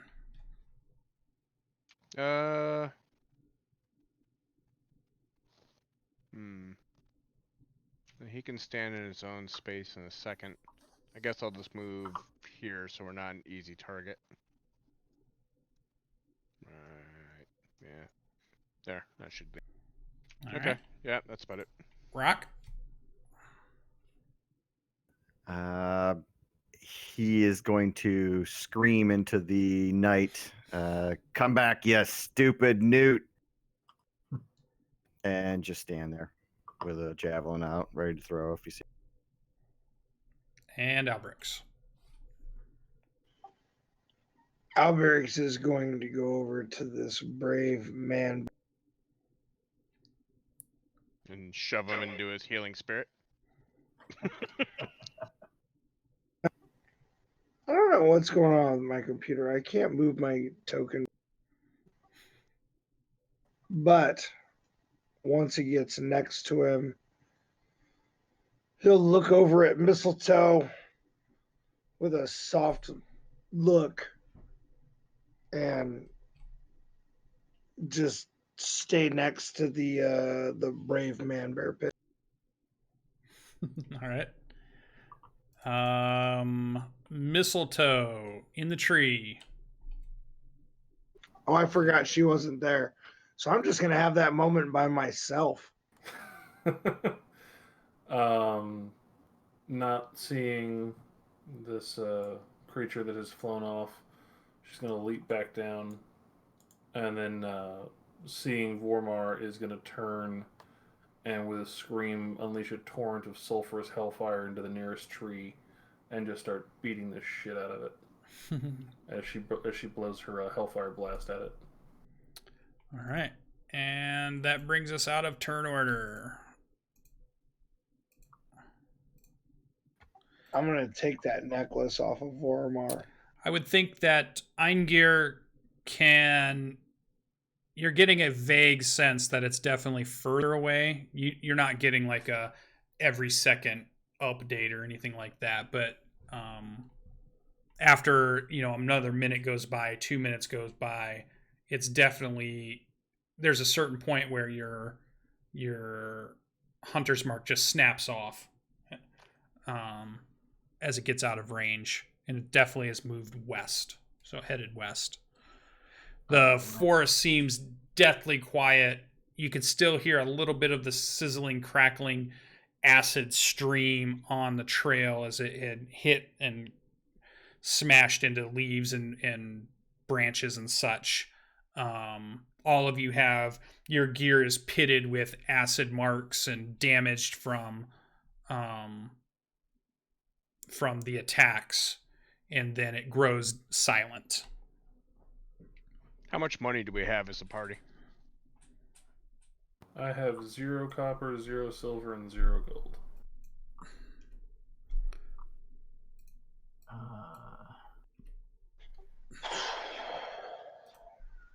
Alberix is not going to be super irreverent about it, but he is going to get the old translator necklace off of Vormar and then start digging the hole. Diggy. No, he's not necessarily gone yet. That's why I asked about the money. If we can get him raised, then he can be back. Plus, I mean, at least let the body cool before you loot it. Yeah, you start getting a very aggressive look from Mistletoe when you start pawing through his stuff. And her fingers start to glow a little bit. Just saying, if he can't talk, if he's dead. I feel like I entered a spaghetti western all of a sudden. Are we going to check his boot size?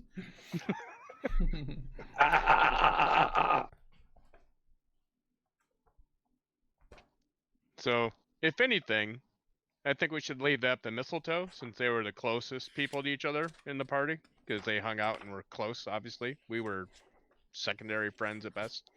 But if we have the money to get him raised, he seemed like he was a useful party member. So it might be worthwhile if we can get him raised to do so. What's a secondary friend? You don't have any, so you don't know. It's okay. Someday.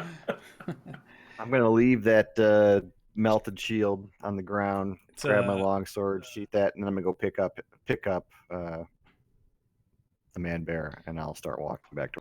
It's a moose named Chad. It was the answer to your question, Sasha. But Chad is our only true friend. For us. All right, so we see our players in shock, some in fear. Maybe the rest of the night the dwarf is afraid, just for narrative purposes, and it's fun. Constantly watching for the treetops, never trusting his senses, whipping his head around at each crack and each wind on the leaves. We see a stoic orc who's exhausted but trying to carry a bear after he's raged, but I think you're exhausted, right? I've got 20 strength. I can probably Frenzy. carry him too. Yeah. And then we see an angry, eyes ablazed tiefling dealing with feelings. And we see the Gith emotionless checking out his party, thoughts within his own mind, but quiet, as you make your way to Bastion, and you're only an hour away.